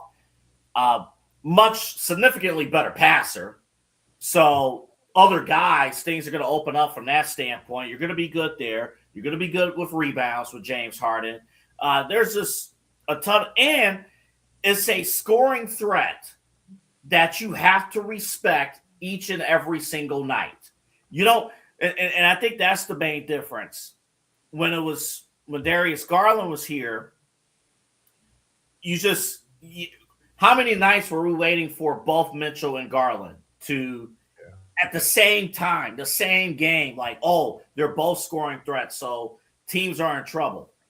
In this case, James Harden every single night is a scoring threat, and obviously Donovan Mitchell is a scoring threat, and that's going to open things up for everybody else too. But defensively, defenses can't just lock down on Donovan Mitchell and call it a day. You got to contain James Harden. I think from that standpoint, James Harden, I'll say it, I'll be the one that's a little bit more out front than most. I think James Harden is a significant improvement, a significant upgrade for the Cavaliers, especially for what they need to contend with in the Eastern Conference. Yeah, it's very interesting, and I know Chad may have a few questions here for you as well, Doubly. I'm going to follow up with this one. Is this move, and before we dive into anything else, is this move enough to get the Cavs to the NBA Finals? This alone, if they stop right now, with the other trade the other day, DeAndre Hunter moved to Sacramento for Keon Ellis and Dennis Schroeder, and now Darius Garland and a second-round pick moved to Los Angeles and the Clippers for James Harden. If the Cavs say, and now we're done, and we're going to go compete for the championship, is this enough to get them through the Eastern Conference? Okay, yes. There is another question to that I've noticed you left out. Is it enough to win a championship? No. Okay. Not with OKC on the other side. Maybe not with Denver on the other side. Yeah. So if you're measuring this as far as, the measuring stick in OKC and Denver is on the other side, no, not enough. You're one Giannis away from. Hey, we don't say his name too loud on the primetime. The primetime rules are me and Chad whisper his name. We go. You're okay. You're one away. I love it. I love it. Yeah. All right. I love it. And I guess, I'm sure Chad was probably going to, Chad, and I open the floor to you. Do you have any questions for W that maybe I haven't covered? Hold on, I'm sorry. It's like a ladder. It's like that magic carpet. And he's just, yes! Oh man. Chad, what do you got for our guy AA? Anything that, that we covered that maybe you want his thoughts on? Nope. No, I'm kidding. I'm just kidding. Listen, I think there he goes. I think the biggest thing I was going to ask you, I think I don't know if we're going to see him. I mean, we'll see him on the floor together a lot, obviously. But I think Harden does something that Garland didn't necessarily, or maybe wasn't going to be able to do with the toe. He can give Donovan Mitchell extended breaks, don't you think? I mean, we talked about Donovan Mitchell's, his usage is like sky high. It's the highest it's been since he was in Utah. I think Harden can give Mitchell extended rest until we get to the playoffs. And, Mitchell's health has been a little bit of an issue in the playoffs sometimes, right? We go to all of a sudden, like game 2, he's got a calf, and he's got 2 calves, but he's got an injured calf. And then you're nursing the calf, and there's nobody else to pick up that slack. I think Harden does both of those things, don't you? 100%. Yeah. And I think we've seen these last couple of years, Donovan Mitchell basically burn out in the playoffs. Yeah. For that exact point, it's like, who is carrying that load? Like, okay, if Jared Allen can give you 40 points every night, I mean, we saw that stat line Eli and I did with Rob Rosicki on a Main Event the other day. Like, boy, if you get that, then Donovan only needs to play like 25 minutes a game, he said. But no, I think that's a huge point, and you need games where, Harden is your leading scorer. You need games where, Harden could be legitimately that dude on a day in, day out basis. And also, I think that burnout factor is what I talked about a couple moments ago, which is if defenses only respect one player, and they only respect Donovan Mitchell, and to a extent, Evan Mobley. If you only respect one person in the backcourt, that's all you have to attack. Yeah. That's really it. So now I think with James Harden, I think he's gonna really, really help out from that department. And 33 minutes of being the sole focus of the opposing defense is way different than 33 minutes of being a second, not a second, but an additional threat, right? I mean, it's exhausting to get that much attention. It's tough. Yeah, and every night, right? And I think that's just – and again, I don't want people to just tune in and be like, man, this is Double A hates Darius. I don't hate Darius Garland at all. I thank Darius Garland for his years of service. Sounds like a future endeavor in him.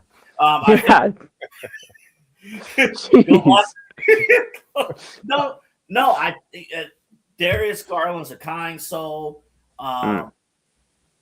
He was to signify the impact of Garland here in Cleveland.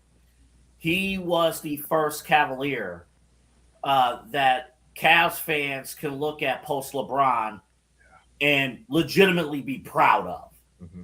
And this is our guy. And we saw that organic rise a few years ago. Yeah. And then when they brought in Donovan Mitchell, all right, this goes from this is a cute, nice little story of the Cavs rising up to, all right, we're championship contenders. Now, we were talking about this back in 2023. Yep. That they were championship contenders. I was at the 92.3 The Fan talking about okay, they should dominate the Knicks, and then what happened? And now, and that's it's 2026. Time's almost up. Actually, with the core four, we struck midnight. A move had to be made. And don't tell me either. I don't have any confirmed sources on this. This is just me offering an opinion, an educated opinion here. Don't tell me Donovan Mitchell didn't sign off on this move for the exact reason, Chad, that you just brought up. Yeah. He is sick and tired of getting beat up night in and night out and being out of gas in April and May because he's getting no help. Yep. James Harden will at least get you help night in and night out, and then he'll hit up diamonds. But at least he'll get you the help that you need. Right. Hey, you know what? And the next day with bags under his eyes, but he's going to be there. He's a scorer, right? Doesn't matter. He's gonna be there. Y'all go eat good. I mean, y'all better work out good too, but you go eat good. They go grow up as a team. Yeah. Double A. Think about the local businesses and the revenue that James Harden is going to provide to those clubs. All joking aside, though, Double A, I got one more here for you. Hold on. I'm sorry, Eli. They ain't no joke. These businesses need growth. That's true. And listen, you're going to see him on social media. Get used to that because it's not LA anymore, right? You can't go out and hide. He's going to be there. He's going to be visible. You're going to see it. Just get ready for that. You're going to see it. Absolutely. Double A, I got one more here for you when it comes to Cavs. Because we talked a lot here, and I think we're kind of in a holding pattern now after breaking this down. There's talks through Jake Fisher, potentially the Cavs moving Lonzo Ball and clearing up $10 million in cap space to get him over with his brother LaMelo. That would obviously put the Cavs into more of a position to make another big move. And with talks of Brian Windhorst from ESPN saying, hey, Donovan Mitchell, this is the year where he should be re-signing with the Cavaliers if he's going to. And we don't know if he will based off of the Cavs and his playoff experiences and him just wanting to win. And Donovan's getting older. It is a fact. He's not, mid-30s yet, but that comes pretty quick. And I think for him, it's a matter of seeing what the Cavs do. I think this is a good start. But I guess my ultimate question is, are the Cavaliers done? Are they done making moves right now? Or do they make another move before the deadline? I said Sunday that they weren't even going to make this move, so they got me wrong there. I'm happy they made this move. I don't know. Now, what the deadline is Thursday afternoon, so we got a solid, like a 36-hour, business window where anything can happen. So I think they'll at least do their best to get that Lonzo Ball situation taken care of. I do see that. I think they realize that second apron is a bit of trouble. So they're going to find a way if they can find a willing partner. And you're going to see some kind of unique 3-team trade, another 3-team trade for this to get done, because obviously Lonzo Ball, he didn't come through this year. It's unfortunate. But he just didn't come through. I don't see a team that's going to go out and say, we want this kid. So it's going to be a bit of a sales pitch. But it's not lost upon me that it's clear that there are home run ideas the Cavaliers have. And it would be the other name on top of this, though. Okay, let's just say we don't get that guy from Milwaukee. Giannis. Sorry, hold up. Yeah, I don't know. Yeah, I don't know. Everybody's got something going on. Little bit of a situation here. I've heard talks about Anthony Davis. All right, I kind of draw the line there. Anthony Davis can pick up this envelope and be out for 6 months. So I don't think that's right. I don't think that's, but it's clear the fact that these names and the Cavs being linked to all these deals is doing two things. Number one is driving up the price for some of these other teams to make a move and give up more stuff. And number two is showing that the Cavs are acknowledging the Donovan Mitchell situation with the contract and their desperation to win it all now. I think the big thing, guys, all joking aside, and no matter what reaction you get just in general, I don't want people to think about, what's going to happen in 2028, 2029, 2030. At this point, who cares? I hate to be that blunt, but at this point where you got to get this championship, who effing cares? If you are planning for 28, 29, and 2030, your planning won't matter if Donovan Mitchell's not here. Yeah, you might as well be rebuilding. You're going to be rebuilding anyway. And honestly, I'll add to this. In the NBA, I'd rather be competing for a championship or be at the basement trying to rebuild as opposed to our normal play-in participants, the Chicago Bulls, Atlanta Hawks, Miami Heat, who's always stuck in the middle. Purgatory, right? Yep. Yeah, it's going to be a lot going on here. We'll see if the Cavaliers are done making moves. We'll see if this is enough to get them over the hump past the second round, and maybe we can keep Donovan Mitchell for the rest of his career. That seems to be what the Cavs are trying to position themselves for, and obviously, ultimately, an NBA championship. Chad, I know you Double A. Yeah, I see you have some thoughts. Go ahead. I'm sorry, real quick. I'm just looking through here. Carmelo Anthony, he was on NBC tonight. He made mention that he doesn't believe the Cavaliers are done. Okay. Making moves. I only bring him up because obviously him being connected, him connected with the league. Also, real quick, I want to give credit to the person who broke this story, Mackenzie Flumes. I worked with her at 92.3 The Fan. She was the reporter she was the first to actually break this story of James Harden going to Cleveland. So, wow, she does a great job over there at The Fan. Want to give her props for breaking the story back in the 7 o'clock hour before it went national. Wow. Yeah, absolutely. Double A. I got a question for Chad here before we go to break, but I'm going to ask you this. This is my final question. Are you telling me we're getting Carmelo Anthony? Tracy McGrady. We'll get him. We'll get Tracy McGrady. What's Anthony Hardaway doing? I mean, doing Hardaway. Oh, you call him by his government. That's crazy. Yeah, I don't want to I want to shortchange him. Yeah, it's very, nice one. Chat. Go ahead, Owen. Go ahead. No, you guys go. That's you know what? Out of those guys, just give me Vince Carter. I just want to see dunks every single night. I think Vince Carter, who played until he was 40 or 41, give him a few weeks. I think he can get back out there. You just need to lob it up. He'll throw the hammer down. Absolutely.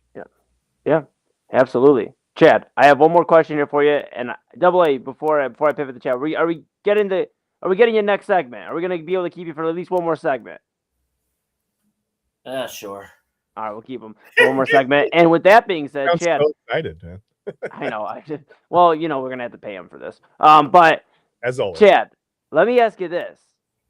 We talked about GM and Kobe Altman, and Double A shared his thoughts, and we're gonna get his thoughts after the break about another general manager. But do you feel maybe it's time for another general manager to make some splashes in an off season in Cleveland with a new coach, a core potentially on offense to build around? Yes, I am talking about the Cleveland Browns. Are you excited to talk about Todd Monken Day in Berea? Who's not? I mean, listen, it sounds like Todd Monken it sounds like he had been screaming for the last 24 hours. That's how excited he was. His voice was gone. I can't imagine how many conversations he's had over the last, 24 to 72 hours or whatever. He sounded like my voice feels right now, to be honest with you. I don't know what's going on with my throat's raw. But yeah, let's do some Monken stuff, man. Let's talk. Well, that sounded weird. Let's talk Todd Monken. I don't know what that. All right. Well, with that being said, we're going to try to see if we are able to do some Monken. Well, we're going to see if we are able to come back from break after this and see if we can recover from that. But with that being said, he ain't recovered. That is Monken. That is our program director. Here, Judy, you better catch the ball. You're going to get some Monken today. Hey, you go get some Monken, some trucking Monken tonight. Oh, my goodness. All right, with that being said, we're going to set it to break here. Everybody go grab a football today. Everybody go grab a refreshment. What does that mean? Go get some caffeine, some water, grab a dinner. If you're on the West Coast at 8 o'clock, go get Jim Swartz. You ain't getting no Monken this year. To my far right, your far left is our program director of the Inside Edge Network, Double A Anthony Alford, joining us here while his NXT reactions are going live on YouTube, I believe, on the Inside Edge Network and Side Hustle Wrestling Podcast. Make sure you check one of those channels so that you can check the NXT reactions. Big news there. But he's going to join us for another segment as we go to Berea and discuss Todd Monken. Chad Bryan, of course, in the middle here, my Inside Edge primetime co-host, and I am Eli Moon. This is the Inside Edge Network. When we come back, we're going to talk Todd Monken. We're going to talk Jimmy Haslam, Andrew Berry, and we're just going to see what the heck the Browns had in store as they play second fiddle to the Cavaliers today. Double A may have some news after we come back after this. Shador played today. The Pro Bowl. Oh, he sure did. I totally forgot. Back after this. Eli is not interested in that story.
We're going to keep the same system. We're still going to let them attack.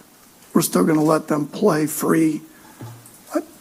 I can't see any other way. They're a big reason why I took this job. The defensive players. I didn't take this job because of Jim Schwartz. I have a lot of respect for Jim Schwartz, but as I would hope he has for me.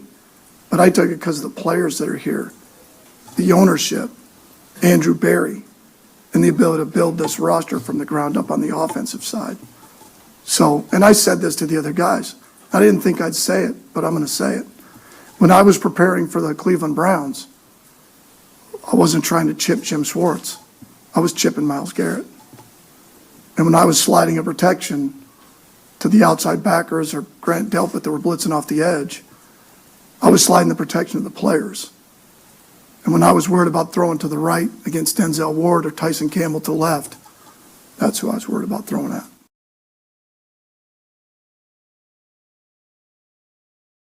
And welcome back to Inside Edge Primetime, a very special edition of Inside Edge Primetime here on the Inside Edge Network.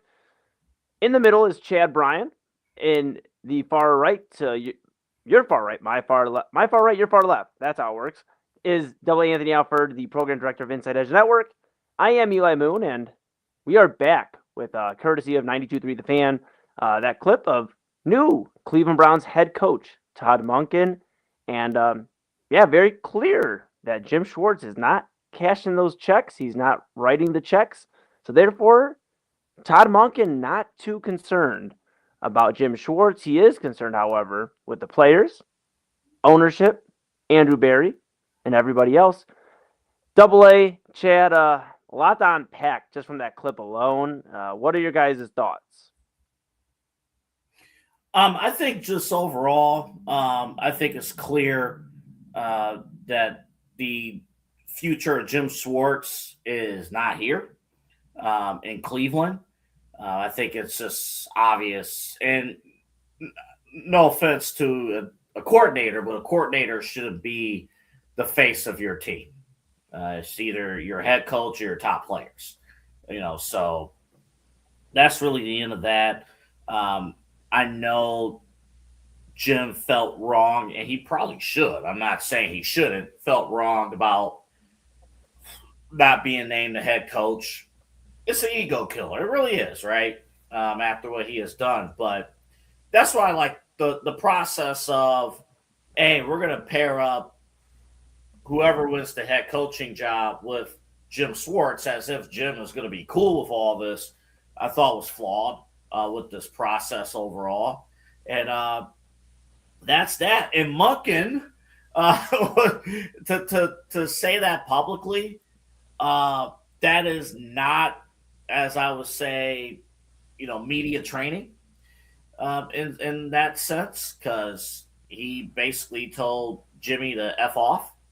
Well, he told Jim. He told Jim. Jimmy, he likes Jimmy. He likes Jimmy. Oh, good call. Yeah, he told Jim. Yeah. To F off, basically, while giving credit to Jimmy and Andrew and other members of the team. Yeah.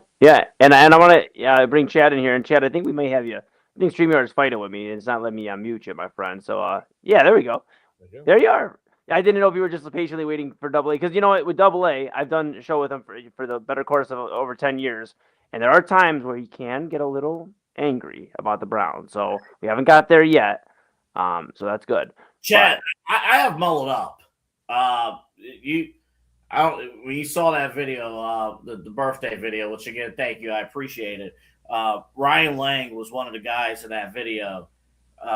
He and Eli, like, they were around for classic Double A. Classic Double A was unhinged. Okay. Classic Double A stormed into OMS angry about Ohio State losing to Iowa, and everyone in the building heard about it at 8:00 in the morning. Be damned about your breakfast. So I have since mellowed up since. So fair enough. Well, I know even 6 years ago when I was there, you scared me into being like 15, 20 minutes early every morning. So I was just trying to be on my best behavior, man. I was like, I was going to cut my throat if I'm 4 minutes late. I'm going to be, you know what I'm going to do? I'm going to show up at 6 a.m. I'll wait for the doors to open. Me being late, man. I'm going to be here early to do it. I'm not getting anyway, yeah, I don't know. I feel like by saying when Todd Monken said I didn't chip Jim Schwartz, I feel like he feels like he chipped Jim Schwartz pretty hard right there. Yeah, I mean, listen, and also I was going to ask you guys, and you can both respond. I don't care the order, whatever you guys, whoever. Should we be a little concerned that we have an offensive-minded coach and he says that he took the job for the defensive players? So I don't know. I mean, do you think anybody on the offense was like, hey, you know what I mean? Like, what do you mean? I mean, I get it. The defense is amazing here. The talent is almost unparalleled, right, across the NFL. I mean, on paper, they should have by far the number one defense, and probably would with an average offense. But yeah, to hear Todd Monken, the offensive, mastermind, the guy who everywhere he goes, somebody has a career year offensively, to hear him say, I took this job for the defense, it's just a little concerning. No, or no, I don't know. Is it? Am I wrong? Am I crazy? I don't think you're crazy, Chad, but here's what I think it is. I think it's a matter of Todd Monken does like some offensive guys. We saw the video of him embracing Shedeur Sanders, saying he wanted to draft him last year, even in Baltimore. And I think he does like the idea of this quarterback room, even though not really anybody in Cleveland's excited about Deshaun Watson. Todd Monken's excited about not only Shedeur Sanders, but Deshaun Watson and Dylan Gabriel, it appears, and the young guys on this offensive squad. I think this was damage control, though. We saw how important, the Jim Schwartz connection to the defensive players was during this search, and Denzel Ward, Myles Garrett going to bat for him during the coaching search for Todd Monken to get the job. And we hear about in Berea, Jim Schwartz doing his best Stone Cold impression and flipping out in Berea. I don't know if it was that extreme, but he wasn't happy, long story short, with not getting the job. And I think this was damage control for Todd Monken. We saw Myles Garrett's Instagram post about not being happy, and I know they came out and said today, I believe it was Jimmy Haslam, it was either Haslam or Barry, but one of the front office heads for the Browns said Myles Garrett's been in he knew about this before anybody else, before the news broke. So he's been considered. But I think Monken, looking at this Double A and Chad, I think he said, okay, in order to keep these guys happy and not have them all asking for trades and being upset in case we don't keep Jim Schwartz, I'm going to remind them that they are so good. It's kind of like boosting their egos, boosting the morale, and saying, you guys are so good. You don't need Jim Schwartz. If he leaves, you're still Myles Garrett. You're still Denzel Ward. You're still this powerful defense. And, I believe in you, and whoever we bring in is going to believe in you. And I think it's just kind of saving face a little bit there, Double A. I don't know what your thoughts are on that, but I think Todd Monken was just like, please don't leave. I really like you guys a lot. I can see that. Again, it's just like, I look at Myles like, dude, why did you tweet that? Like, why did you? And we know what that means. Popeyes. That was actually what he tweeted. That was like that was when times were good back in the day when we were battling over chicken sandwiches. Boy, I miss those days. Yeah. Right now for a chicken sandwich.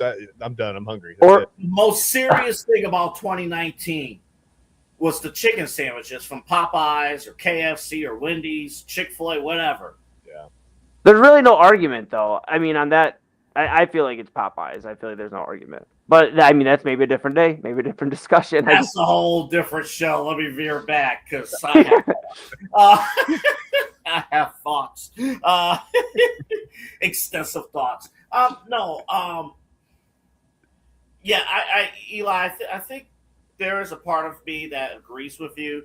But just ultimately, we already saw even before Monken walked in the door, the number one reason why you probably have to switch out your DC is you have a broken power dynamic walking in the door.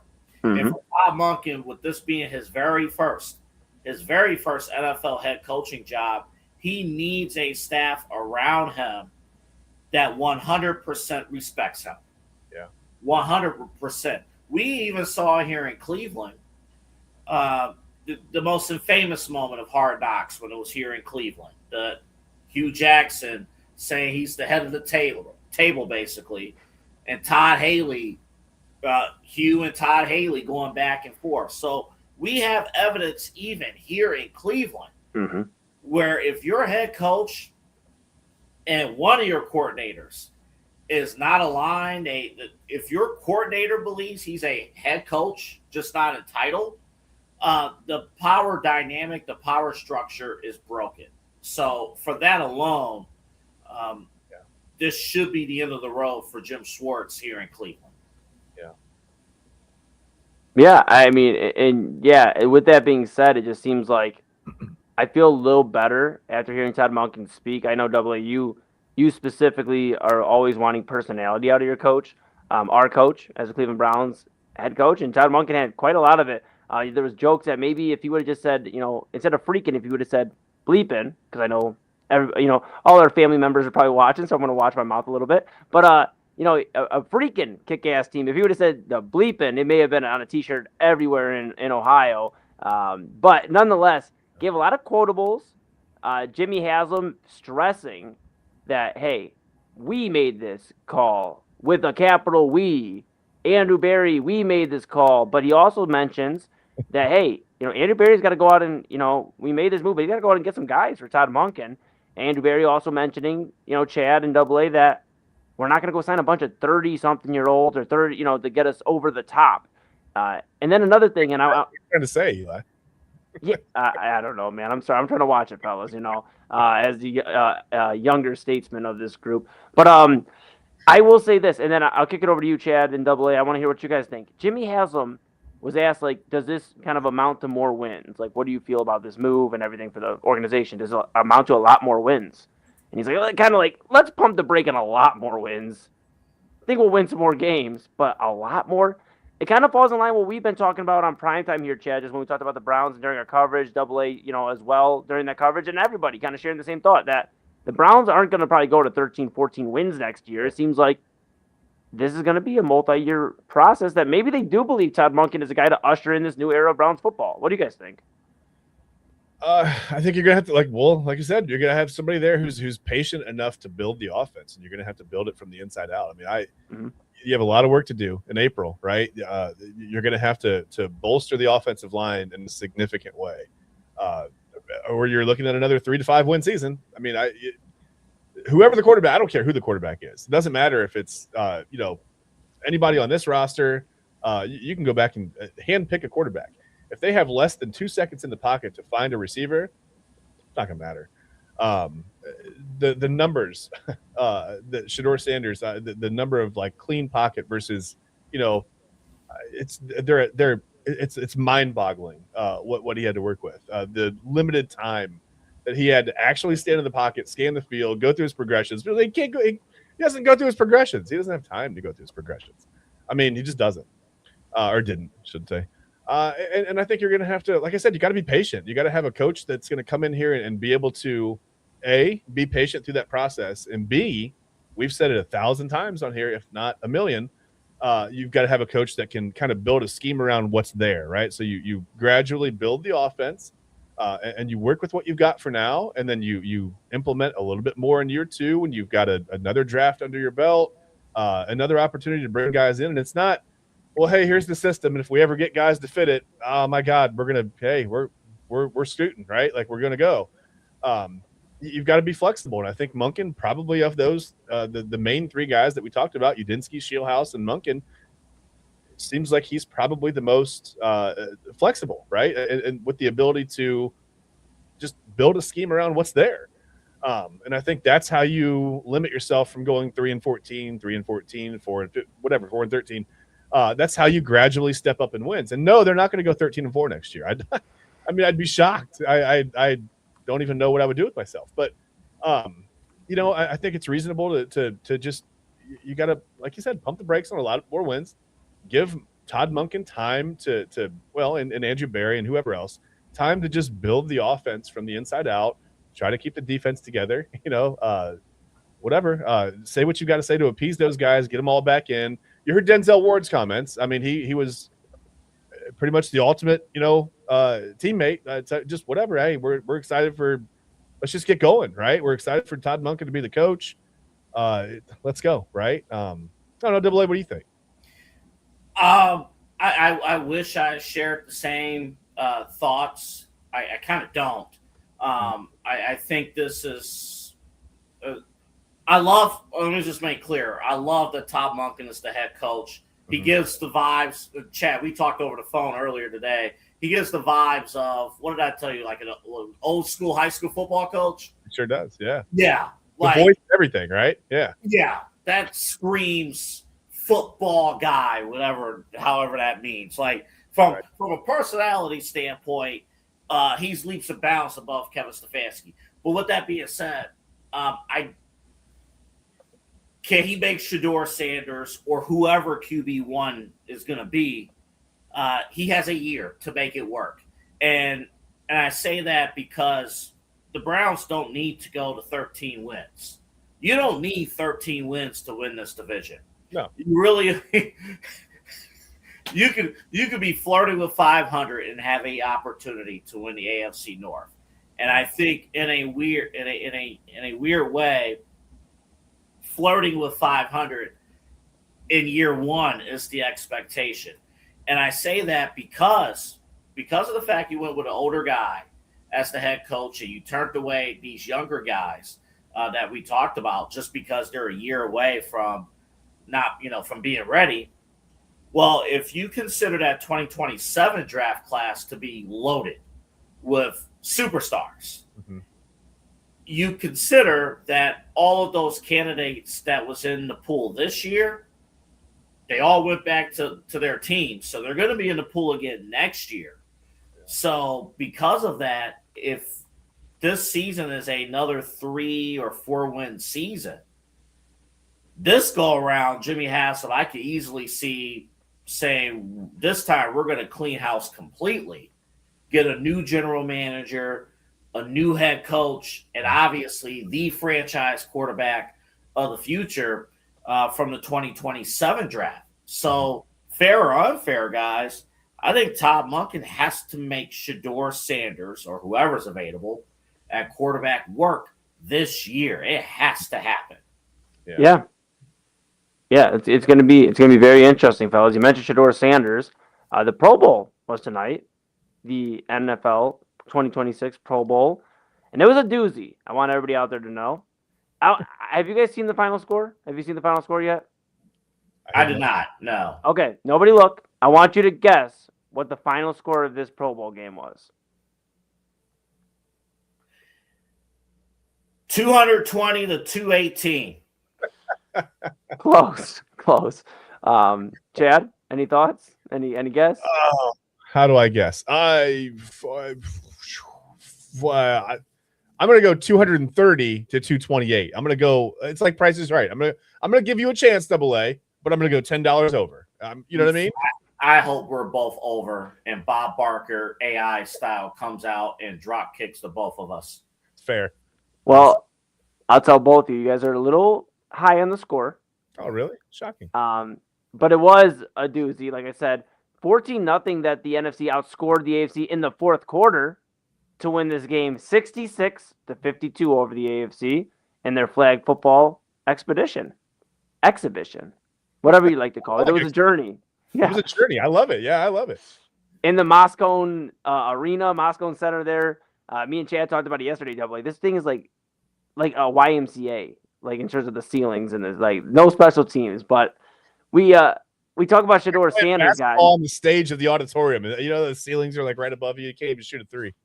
They're gonna have a Pro Bowl, and then right after they're gonna book a wedding. Well, that's why the Pro Bowl was on Tuesday. They had weddings all booked. They had weddings booked all weekend. They couldn't do it on Sunday. Did they have the banquet before the game? Well, I'll tell you this. Get a roll. Put it in your purse. Yeah. Yes. We're gonna go ahead and take a seat. We'll get a flag for you right over there. That's amazing. Well, I'll tell you this. Our starting quarterback from last year, and we'll see based on Todd Monken's response about he's not determined yet who's the starting quarterback, though it could seem like it could be Shedeur Sanders. He did play in the Pro Bowl game tonight in San Francisco, and he had some action. He had a nice play. We're going to show that going into break, and when we come back, we're going to put a bow on this thing. We're going to put a bow on Inside Edge Primetime, this Tuesday edition, the special edition with Cavs coverage. They acquire, if you're just now tuning in and didn't get the news, the Cleveland Cavaliers, they acquired James Harden from the Los Angeles Clippers, and they sent off Darius Garland and a second-round pick. And we just talked about Todd Monken meeting the Cleveland media here in Berea. Very exciting stuff here for our Cleveland-centric folks and everybody tuning in. Thank you so much for choosing the Inside Edge Network as your source of sports, entertainment, mental health, and everything in between. We really cannot do this without you. Give us a follow at Inside Edge Net on all the socials. Stay locked in so when we go live.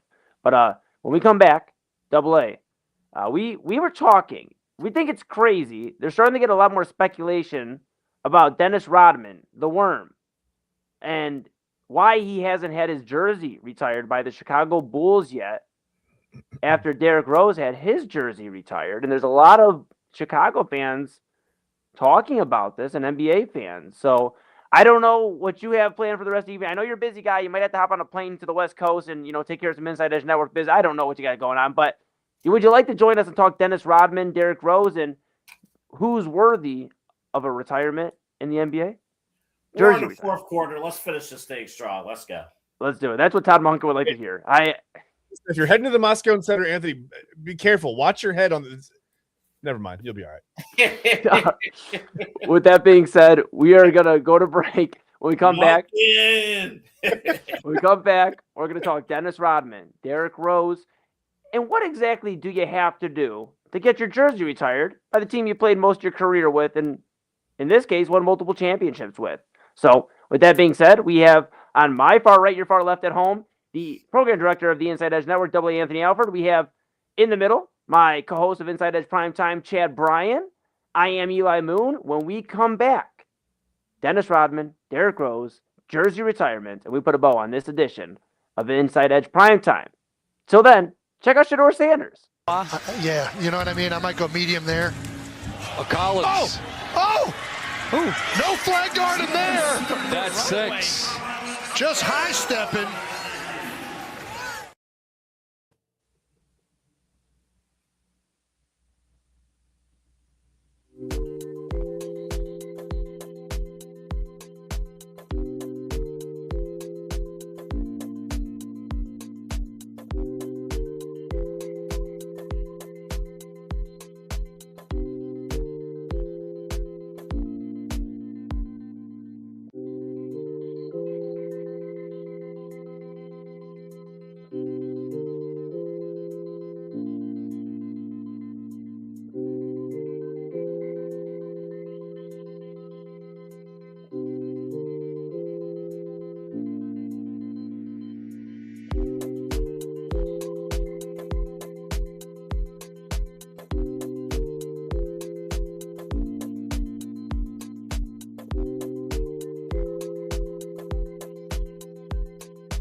I'm not letting this slip through my fingers. I'm going to do it. End of story. So I'm not letting myself go down that path. I'm not crying. My head is high. I'm standing tall. And I'm going to do my best. And whatever the result is, that's what it is. But you can never say I didn't try.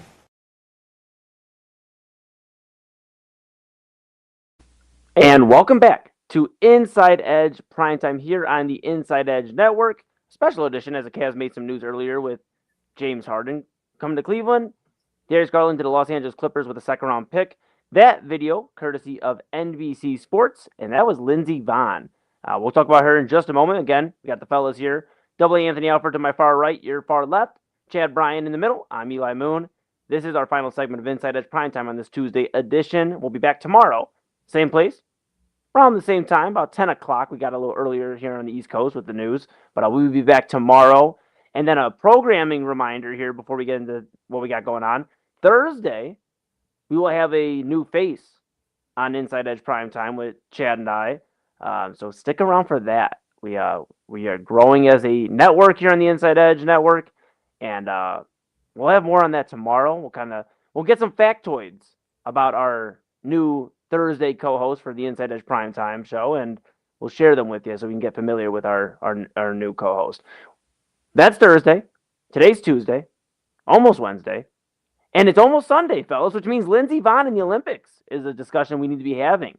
Mm-hmm. For those that aren't familiar, Lindsey Vonn, an incredible Olympian. In her last Olympics, she's coming back for, and she got injured during a run just getting ready for the Olympics, ran right into the gate, like missed during a jump, and actually, guys, she ruptured, tore her ACL, right? Tore her ACL. She's in a spot where most people would be like, okay, and that's it. You know what? It was a good run, and maybe we'll try in 4 years, or maybe that's just it. Maybe that's a sign. And per the clip from NBC Sports, she said, I'm going out there and I'm doing it. And whatever the results are, that's what the results are. And I'm going to open the floor to you guys, but I just got to say, I think that's very commendable for somebody. I mean, I'm not going to lie. I stood up during one of the breaks and I thought my foot was acting a little funky. I had a little pain in it. And I'm like, oh, I don't know. I might have to take an extra few minutes and ice this before we get back on air. But you look at Lindsey Vonn, and for a torn ACL, that takes most NBA players, every NBA player pretty much for the most part, out for the rest of the season across any sport. And here this is about not even 2 weeks of news, that this has happened. And she's going to go compete on Sunday and go do her last Olympics. I just think that's so incredible. And for people out there that are needing inspiration, motivation to see something like this, that, you know what, whatever, despite the odds and despite if I get a gold medal, a silver medal, a bronze medal, or I don't place, I'm going to go out there and I'm going to finish on my terms. I think that's so, so powerful. And that's my thoughts on Lindsey Vonn. What do you guys think? Go ahead, Chad. Listen, hey, I appreciate it. I'd rather go out, like you said, I'd rather go out on my own terms. I'd rather go out there and try and fail than, pack it up and say, well, I ruptured my ACL. I'm not even going to give it a shot now. She's come this far. I mean, it's once every 4 years. It's not like, well, I'll hit it next year and wherever, 4 years from now, like you said, it's her last Olympics. I mean, there is no next run, right? And honestly, the courage that it takes. I mean, you may not think that it does, but the courage that it takes to go out there and first of all, you're going pretty fast, right? Like you have a slight injury, things can go really, really, really wrong. A completely ruptured ACL is not a slight injury. That's significant. The bravery that takes to go out there, and I like you said, I think it's just really it's really honorable to just. She's going to go down swinging, man, regardless. I think I'd rather be in the situation where I go out and fail and finish dead last, because of the torn ACL, than to pack it up and go home and say, well, who knows what could have been. And how crazy of a story. If she goes out there and wins golds anyway. You know what I mean? Like, I don't know. I just it's unfortunate timing, obviously. It's terrible news. But it sounds like she's not going to let that define her or her last Olympic run. So it's hard to feel bad for her when she's not feeling bad for herself, Not that I don't feel bad, I do. But I guess I'm more proud of her. I'm just more, excited by the fact that she's not letting this defeat her and she's going to go out on her own terms. I like that. I love that. And AA, just before your thoughts here, Lindsey Vonn, 41 years old. And, for Olympics, that is, we saw Michael Phelps come back right around his 40s, but she'll be 42 this October. Like Chad and I are kind of talking here. I'm sure you're going to share, this is it for Lindsey Vonn. I don't imagine she's coming back as a 46-year-old for the Olympics, but I mean, what are your thoughts on this? 46 old, real quick. I said the wrong age. I mean, I'm sorry. I'm not feeling Eli is our age statesman here. Now, I don't know, man. I'm turning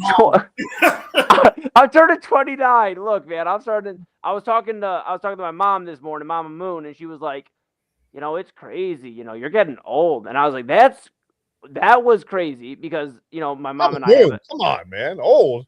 We have a joke, me and my mom. And she goes, every year I call her and I'm like, happy, 28th, mama, or 31st, always make her just feel happy. And last year I messed up. I said, happy 38th. And she was like, what did you just say to me? And I was like, I'm sorry, Mom. I'm sorry. So today she told me that I'm getting old. And I let her know. I said, I'm going to let this one slide. But the next time you say that, Mama, it's all systems go. Because last time I checked, I'm 29 this year. So I'm not doing too bad. Anyways, long story. Back to Lindsey Vonn. I got something on Lindsey in 2 seconds. Eli, do you have any gray hair? No, I don't think so. Not yet. Okay. You'll know when you see. He'll know. When you see, you will know. There won't be I don't know. You'll know. It'll be a beautiful day in the neighborhood when you have it. I love it. It'll be my beard is quitting, but yeah, my beard's quitting on me. I understand. I'll tell you what though, man. Is it crazy that I'm more concerned about this than the Super Bowl? Like in terms of like holy smoke events, like all right, Super Bowl Sunday, we're gonna have a new NFL champion, and then while we're on the air for main event, we'll be on after the Super Bowl. While we're on the air, there's a chance Lindsey Vonn's going to compete, and I'll say that and you guys are 100% right. This is if she even competes, it's probably up there as one of the greatest sports stories ever. Yeah. And she can compete, but this is where you definitely see the difference between an individual sport and a team sport. If this was a team sport, you have an entire unit of people. You have a team doctor basically dragging you out of there. Like you're going to the hospital, you're done. That's it. I don't even care if this is the end of your career. This is it. Imagine if Peyton Manning tore his ACL in the 2015 AFC Championship game, and he couldn't compete in Super Bowl 50. If it was strictly Peyton Manning's choice, he would have probably found a way to just stand in the pocket, just be a statue in the pocket, and throw crossing routes, throw bubble screens, and that's it. And hand off the ball all game long. But him competing on a team, the team doctors and everyone else, no. You have a family to think about. And this is where I am greatly concerned with Lindsey Vonn because it's tricky because it is the Olympics. This is a 4-year thing. This ain't just an every season thing. But because she's only 41, she has a whole life ahead of her. And you really get concerned. Like, I understand you don't want to let yourself down. You don't want to let, your team, fans down, everything like that. But I mean, I didn't check to see if she had kids or anything like that, but you have your whole life ahead of you. Like, you don't want a situation where one bad injury becomes life altering and becomes a lifelong disability. So I just hope she has the right people around her. That's all I got to say about that. But it's commendable that she's entertaining the idea of competing this Sunday. It really is. Yeah, it sure is. Yeah, and it's Lindsey Vonn, considered one of the greatest Olympians of all time, at least, for the Americans here, representing USA. So it's I get your concern, Double A. But Lindsey Vonn, I just looked it up. It doesn't appear she has any kids. So, I mean, please, somebody, if I got that wrong, please correct me. My apologies. But just looking through. Maybe a child will correct you. I'm kidding. Oh, no. Oh, no. But, I mean, it seems like this is like, we talk about occupations, and your passion sometimes being like your baby. Like, and this is like Lindsey Vonn's, like, this is her baby. Like, the Olympics and being involved in this is what she's known for the last, 2 decades, almost. I mean, and again, something you're training 4 years, right? Mm-hmm. I know you have world championships and stuff. You got other events, over the, during your off years, but the Olympics, you get one crack at this every 4 years. So I'm sure her mentally, for that to get taken away, supposedly with a week to go, your mind's all over the place. I get it. Yeah. And this isn't what she does. This is who she is. Like, this isn't that. It's when you're this deep into, when you're an Olympic athlete. I mean, it's not a hobby. It's not a sport even. I mean, it's your entire life. It's tough, man. It's tough news. It is. It's going to be interesting. We'll keep an eye on that. Lindsey Vonn and the Olympics starting up this weekend, as Double A mentioned, right after the Super Bowl, and Mike Tirico making some history there. I believe going from the Super Bowl to the Olympics, doing the opening ceremony. So it's going to be pretty awesome for Mike Tirico, who's becoming a legend in broadcasting. I mean, he already is. Somewhat you could say, somewhat paralleled to me going from Inside Edge at primetime to the Sunday Sports Show. It's true. I mean, very similar level, I think. Right on. Yeah. Absolutely. And one day we'll talk about Chad Bryan in the history books as well. With that being said, maybe not the way I want you to, but maybe. Well, you keep saying trucking, monking, whatever you guys keep talking about, funkin', monking, and dog. You texted something, Chad, like right before we came back from break. I almost lost it while we were playing the Vonn package there. I hit send and I was like, that was bad timing. I shouldn't have done that. Yep. No, Lindsay's like, I'm going to overcome this, and you're like, effing monking. I had to get out from earlier. I missed my moment, man. What do you want from me? Well, I'll tell you this, fellas. We've shared a lot of thoughts, and we're gonna get the final thoughts in a moment. I have one more story here for you. Chad and I were discussing this, Double A. It hasn't formally been announced yet, but it's been speculation throughout Chicago and the NBA world after Derrick Rose's jersey was retired, and we mentioned with Lindsey Vonn this injury. Derrick Rose had significant injuries that derailed his NBA career from being greater than I feel like it could have been. Yeah. And his jersey was retired, a very emotional jersey retirement. Had his head coach Tom Thibodeau there and Joakim Noah, who loves Cleveland, and Taj Gibson, all these guys. And it was very awesome to see. Yeah. And I think Derrick Rose is so important to what Chicago and the Bulls franchise is for his time. There's mentions, that Derrick Rose, was competing for the best player in the NBA during that 5-6 year stretch where he was super healthy and going and doing his thing. We forget sometimes that the era of Jimmy Butler really started him becoming a star because he had to step up. Derrick Rose was injured.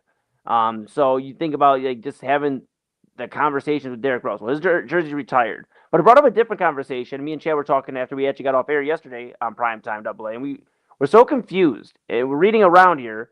Did you know that Dennis Rodman's jersey number isn't retired by the Chicago Bulls yet? I did not know until you guys just told me. So my follow-up question to both of you is, why isn't Dennis Rodman's number retired by the Bulls yet? Multiple championships there, the rebounding and defensive anchor for that Bulls team, especially during that stretch, that second run, the last dance. I mean, you can't tell the history of the Michael Jordan Bulls, at least that second run, without Dennis Rodman. And, there is, like I said, this is just speculation at this point. There is no announcement by the Bulls. There is no set date for him to have his jersey retired, anything like that. But me and Chad were talking yesterday, and I just think this is how we should wrap up the show in terms of, before we get the final thoughts, just what does it take for somebody to have their jersey retired? Because you look at There was talks at one point of Tristan Thompson having his jersey retired here in Cleveland because of what he did in 2016, being that rebounding machine. Now, we can have a discussion about that a different day, but I guess why isn't Rodman's number retired yet for what he's done for the Bulls? And what exactly do you have to do? What makes you worthy of a jersey retirement? What do you think, fellas? It's a tough one. Double A, I'm gonna let you answer it first because I don't know. I didn't study for this one. No, I'm kidding. So I'm looking at. I was just pulling up who has their jerseys retired at Chicago. You got Derrick Rose, of course, Jerry Sloan, who was the original Bull. Of course, we know him the late great Jerry Sloan, like the longtime Utah head coach. Of course, Michael Jordan, Scottie Pippen, and Bob Love. Bob Love, who sounds like a member of Love Connection. But no. Robert is what he goes by with the ladies, is what I heard. Exactly. Exactly. And then Robert Infatuation. Right. Yeah. So those are the players. Eli, that's such a tough question. I don't want the first answer that pops into my head was the fact that he wasn't the number one option on the team. And if you put up Dennis Rodman versus Derrick Rose, you're essentially saying, oh, if Dennis Rodman was the number one scorer on a underperforming Bulls team, but it was just him, he would have his jersey retired. And I don't want to do that to Derrick Rose because that would be unfair to do to Derrick Rose, because Derrick Rose does deserve to have his jersey up. But if we are doing a side-by-side of Derrick Rose versus Dennis Rodman, if I have to find a reason why Dennis Rodman's not up there, that's the one answer I come to. Yeah. Even if it's not a fair answer. It's like it's Dennis Rodman was not the number one option for a team that didn't go to distance like the 90s Bulls. Yeah. I mean, I know you don't want to get wrapped into if this player is retired, then, you got to retire other players. But I don't even think you brought up Eli Tristan Thompson. I don't even think that's comparable. Like Dennis Rodman was a special talent during that second run with the Bulls. Tristan Thompson, while extremely valuable for the Cavs, was a role player. So I don't think that's comparable. But yeah, I mean, this is pretty exclusive here, Eli. This only 5 players. Yeah, Double A. And Chad, I want to get your thoughts here. To that point, it's like, but you can't. I keep going back to you cannot write the second half of Bulls run without Dennis Rodman. I mean, there was even you look at The Last Dance, with ESPN and all that 30 for 30 series, and they're talking about a whole episode of where in the world is Dennis Rodman. I mean, he's with the NWO one night, and then he's out in Vegas, and you're wondering. I mean, he was a superstar in every stretch of the word, in every sense of the word. I mean, not just on the court, but off the court. Sometimes you were wondering what hair color Dennis Rodman was having on the court that night. I mean, or how many hair colors. I mean, and that's the thing, Chad. And I'll kick it to you here for a moment, but it's like, I think when somebody's such a phenomenon, and we talk about with Derrick Rose, who deserves to have his jersey retired, 1,000% for what he's done to the city. He is a Chicago guy through and through. You can't talk about Chicago without, like, really, for me, Derrick Rose, Michael Jordan, and CM Punk. All right, but like, you look at Chicago, you look at Derrick Rose, his connection, his emotional connection to the city. Yeah, you have to have his jersey retired. But Dennis Rodman brought a different type of buzz to those Bulls team. They didn't have that edginess to them that first run. It was Jordan and Pippen and the guys taking care of business, and Phil Jackson taking care of business. That second run had a little bit of fun, and I think that's why you retire his number as well. I mean, the accolades speak for themselves, but the impact he made. You look at a guy like Zydrunas Ilgauskas here in Cleveland, Big Z. He didn't win anything here per se of note, but he was so important to, like, his connection to Cleveland, and you can't tell Cavaliers history, I feel like, without Zydrunas Ilgauskas. He was there during LeBron's first run. He was his running mate. So I don't know, Chad. What do you think? Well, listen, I mean, I'm gonna. You make a pros and cons list, right? And you try to look at it objectively. For the cons, I would say Dennis Rodman was only in Chicago for 3 seasons. Yes, but now to the pro list, it's 3 championship seasons, right? Back to the con list. He had 3 seasons in a row when he was in Detroit that he played 82 games. I think he only played. I think he only played. Well, he played 80 one year in Chicago. Let me look up I got to pull it up. And the other seasons he wouldn't have even played enough to qualify for the seasonal awards now, right? 64 and 55 games in Chicago. And the other argument is with this, and okay, listen, it's the Hall of Fame, right? It's not the Hall of the best players in the franchise, because why the heck is Artis Gilmore's number not retired for the Bulls? That doesn't make any sense. He had some of his best years in Chicago, right? So I think with Rodman, he was Draymond Green without the scoring. Before Draymond Green, right? He was that lightning rod. Like he was when Jordan came back, it was like the Bulls need a distraction. They need somebody to go out on the court and take the heat off of Jordan and Pippen. Who better than Dennis Rodman? I mean, he was the absolute best at what he did. And I think at the end of the day, 3 years at being the absolute best rebounder in the league, led the league for 7 straight seasons. 3 of those with the Bulls during those 3 championship runs. All the headlines, everything off the court, it's the Hall of Fame, right? When your name is so synonymous with the sport, you deserve to be in the Hall of Fame. On top of that, Dennis Rodman was the absolute lightning rod of 3 championship teams, led the league in rebounding. I think you retire his number. But again, I think this lends the discussion now. You have to talk about Artis Gilmore. I mean, also, the Bulls aren't going to have any numbers left. What are they going to do? You got to do something. But so, yeah, I think at the end of the day, he deserves to have his number retired. But it's not like he spent 15 seasons there and won 5 MVP awards. And, it's not as clear cut. So it's not the Hall of Fame. I mentioned the Hall of Fame to bring up the point to compare it. It's the Bulls franchise, right? So he's integral in those championship runs. He's as famous as it gets, like you said. Every bit as famous as Jordan probably during that run because of all you may look at him as antics, but again, I feel like it took some heat off of Jordan. It took some of the press and some of that negative stuff after Jordan's retirement and comeback or whatever. There was some talk, whatever. It took all that away. He literally willingly came to Chicago and took all that on. And by the way, like I said, was the best rebounder in the league for about a decade. I think he deserves to have his jersey retired by the Bulls. I do. It's not as clear cut as I thought. I mean, once I started looking into it, I said, okay, I see the argument again. I get it. I get the argument against it, right? But I think at the end of the day, the pros outweigh the cons, and he deserves to have his jersey retired. And here's the other thing, too, just to add on. Dennis Rodman does have a jersey retired with Detroit. Yes. And that was retired back in 2011. And I looked it up here. So I just mentioned a couple minutes ago, the Bulls only have 5 retired jerseys.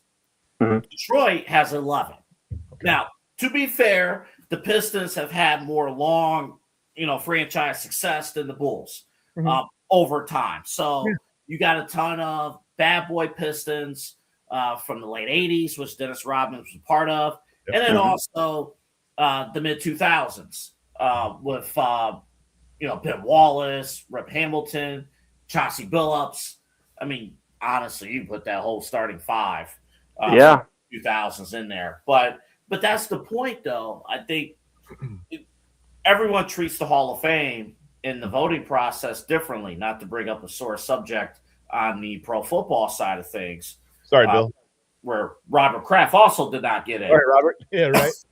Oh, well, sucks to be you. I feel deflated for those guys. Whew, boy.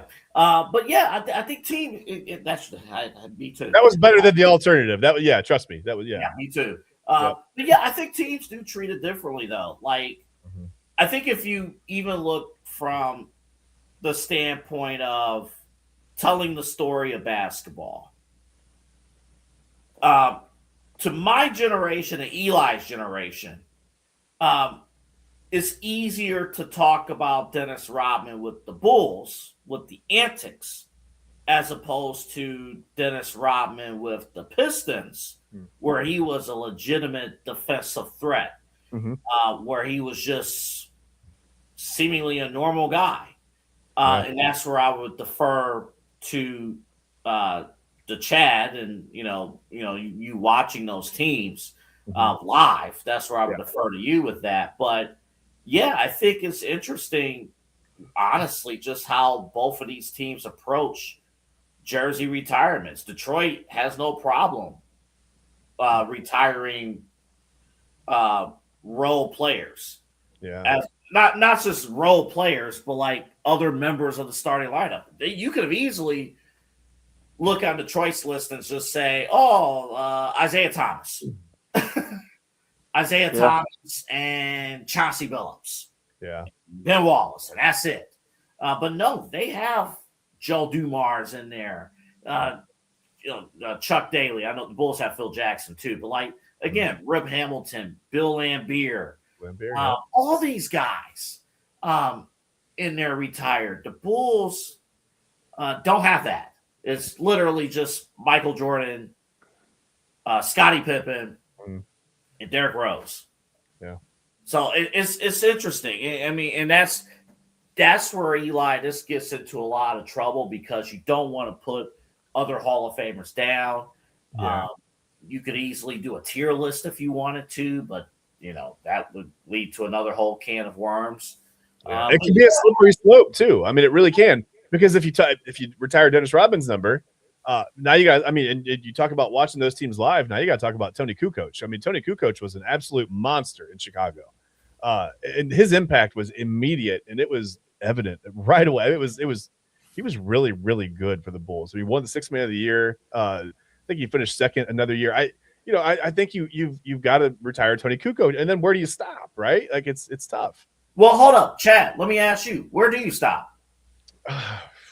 Like, think back to that. Let's go back to the 90s. Let's dive in. Who should, if it was your call, who should have their jerseys retired? I mean, we're saying Dennis. Yeah, different guys just played. I mean, John Paxson was so instrumental in some of those championships, right?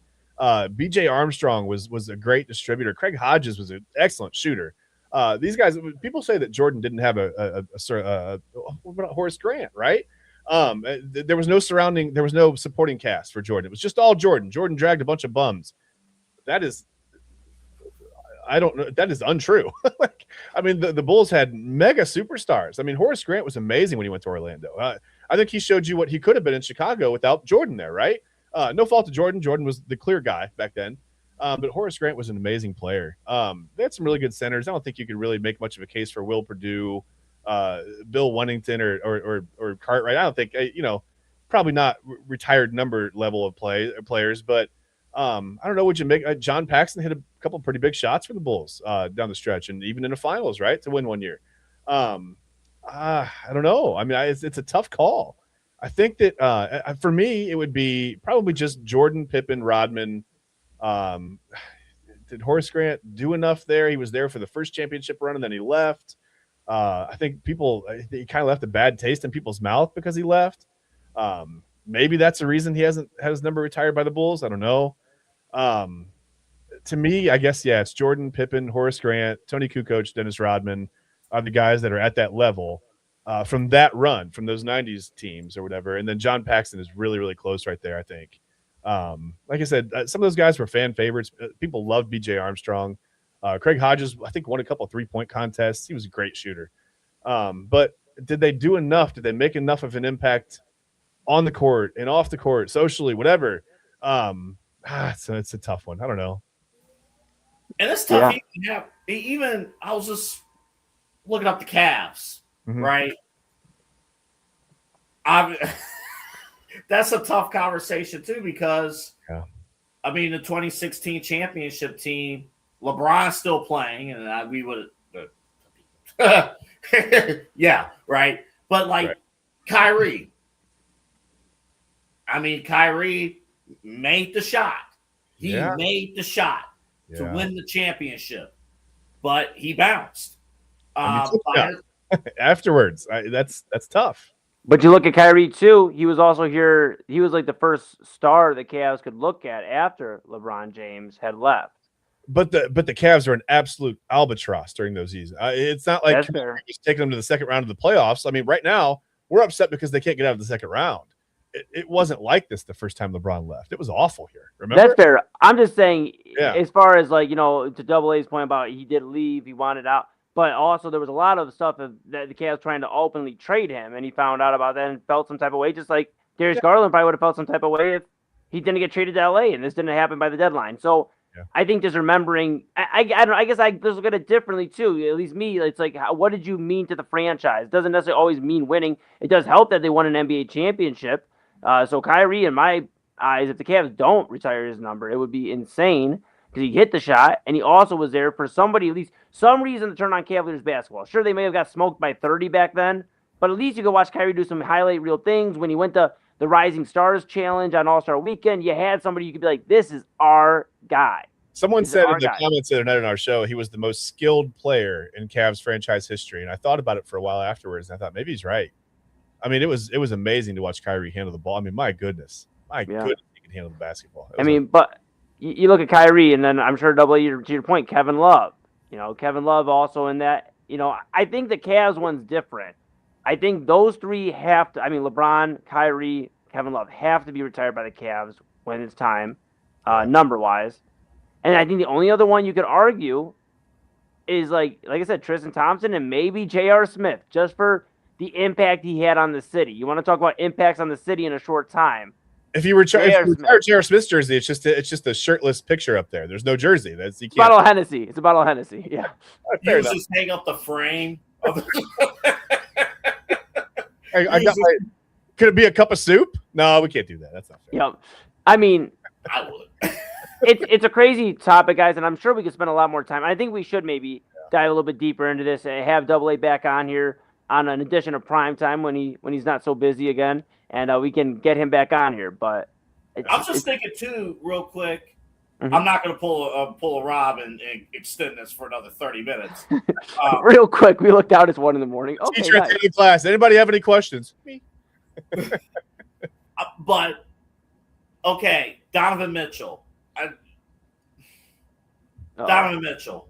Is it a clear cut that he's going to have his jersey retired? We'll see after this season.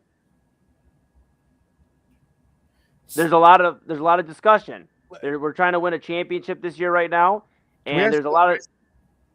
Oh, I'm sorry, Chad. I was going to say, and there's also a lot of conversation about if he's even re-signing with the Cavaliers. So we'll see. We talk about teams, guys leaving. We'll see if Donovan's happy enough with the Cavaliers' output in the postseason, and I think we revisit that conversation. Double A. It is. Come June.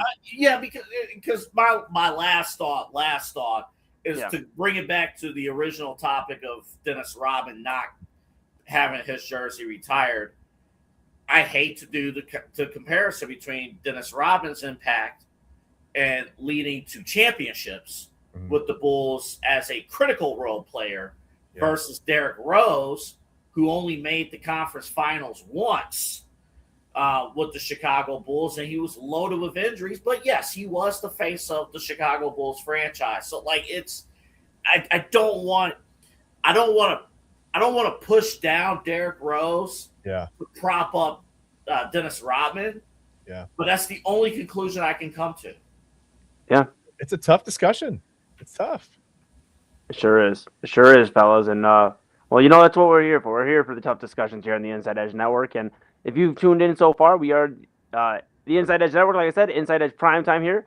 Typically Chad, Bryan, and myself, but we were able to get our program director, Double A Anthony Alford, here on for the last, hour and a half or so, roughly. I'm going to kick it here to both of you. We are going to go ahead and get our final thoughts in. And I'm just going to open the floor. You can just say farewell till tomorrow. I know we have a busy rest of the week. Double A have Side Hustle Wrestling Podcast, I believe, later this week with Kyle Cornell. A big week, Royal Rumble winners and all that jazz. Can't wait to hear what you guys have coming up here on the network. And I know we'll talk on main event. So we'll see. We'll hear from you throughout the week. Chad and I will be here all week on Prime Time. And then, of course, I'll join Double A Sunday for main event. And also, just for my conversation with Eli Moon fans out there, my apologies. Been a little hectic. I do have a guest for next week, however. Very, very exciting. DFG Soul. We have him rescheduled. He's a Christian artist. And we're going to talk about his story, his journey in music, and then some really, really exciting ones coming up. But I'm going to open the floor to you guys. Just anything, final thoughts. It could be about what we talked about, anything we may not have talked about, or just anything on your mind right now. I'll kick it to you first, Double A. Send it down the chat, and we'll bring it back to me, and we'll wrap this thing up. Real quick, again, Lindsey Vonn, hopefully everything is cool there, and, make the right decision, for your personal life, all that stuff. Little sidebar too, utterly sad story with Savannah Guthrie. Her mom is missing right now, and Savannah was supposed to work the Olympics for NBC, and obviously dealing with more important matters. So hopefully that has a positive ending to that story. So prayers there. To bring it back to the Cavs, just real quick, with James Harden, I hope he is motivated to make this work. This is not a universal situation where everybody likes James Harden coming in. I think the idea of trading Darius Garland was okay, cool. But James Harden, what? And then I hate to say it, you could bring up, the last several elimination games in the playoffs, James Harden averaged only 13 points. Like he's been a no-show in critical moments in the playoffs. So he has to be, in this situation, motivated to play in a Eastern Conference where there is a clear-cut path, at least to the NBA Finals. But what I also hope happens here is that now you have another veteran in that locker room who's been there, done that, been around the league, and can bring mental toughness to a Cavaliers team that outside of Donovan Mitchell, they are sorely lacking.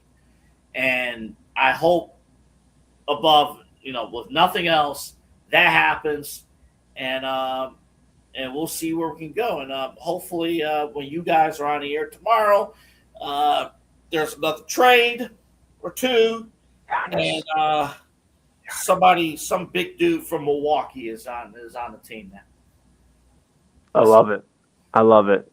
Chad? Yeah, just a few things. Just another 45 minutes, and we'll get out of here. Okay, word. I'm kidding. Looking forward to the Super Bowl. Can't wait to watch the Seahawks play the Patriots. It's gonna be fun. Cool rematch. Not really a rematch because no one really is involved anymore. Except for old rich guys, but that's fine. So I'm looking forward to the Super Bowl on Sunday. Definitely looking forward to the Winter Olympics. This is the time of year where I become suddenly an expert on sports that I've never played or participated in, that I watch sparingly once every 4 years. And I'm not yelling at people, but I'm like, bend your knee on the approach. What do you, and that's just curling. I get that fired up about curling. So that's going to be fun to watch. Definitely looking forward to, right? It looks like so much fun, but I promise you, I would hurt myself trying to play. There's no chance I'm a curler. Not a chance. I can't get into the position. I don't even know what that's called. I don't know whatever the people who the curling position, clearly. Yeah, the contortionist that I'm sure that is not what it's called. And somebody who's a big curling fan is gonna light up our comments section. That is not, absolutely not. That's not what it's called. I think it's the contortionist. And then the other thing where you sweep the ice. Listen, I can clean, probably not that well if you ask my wife.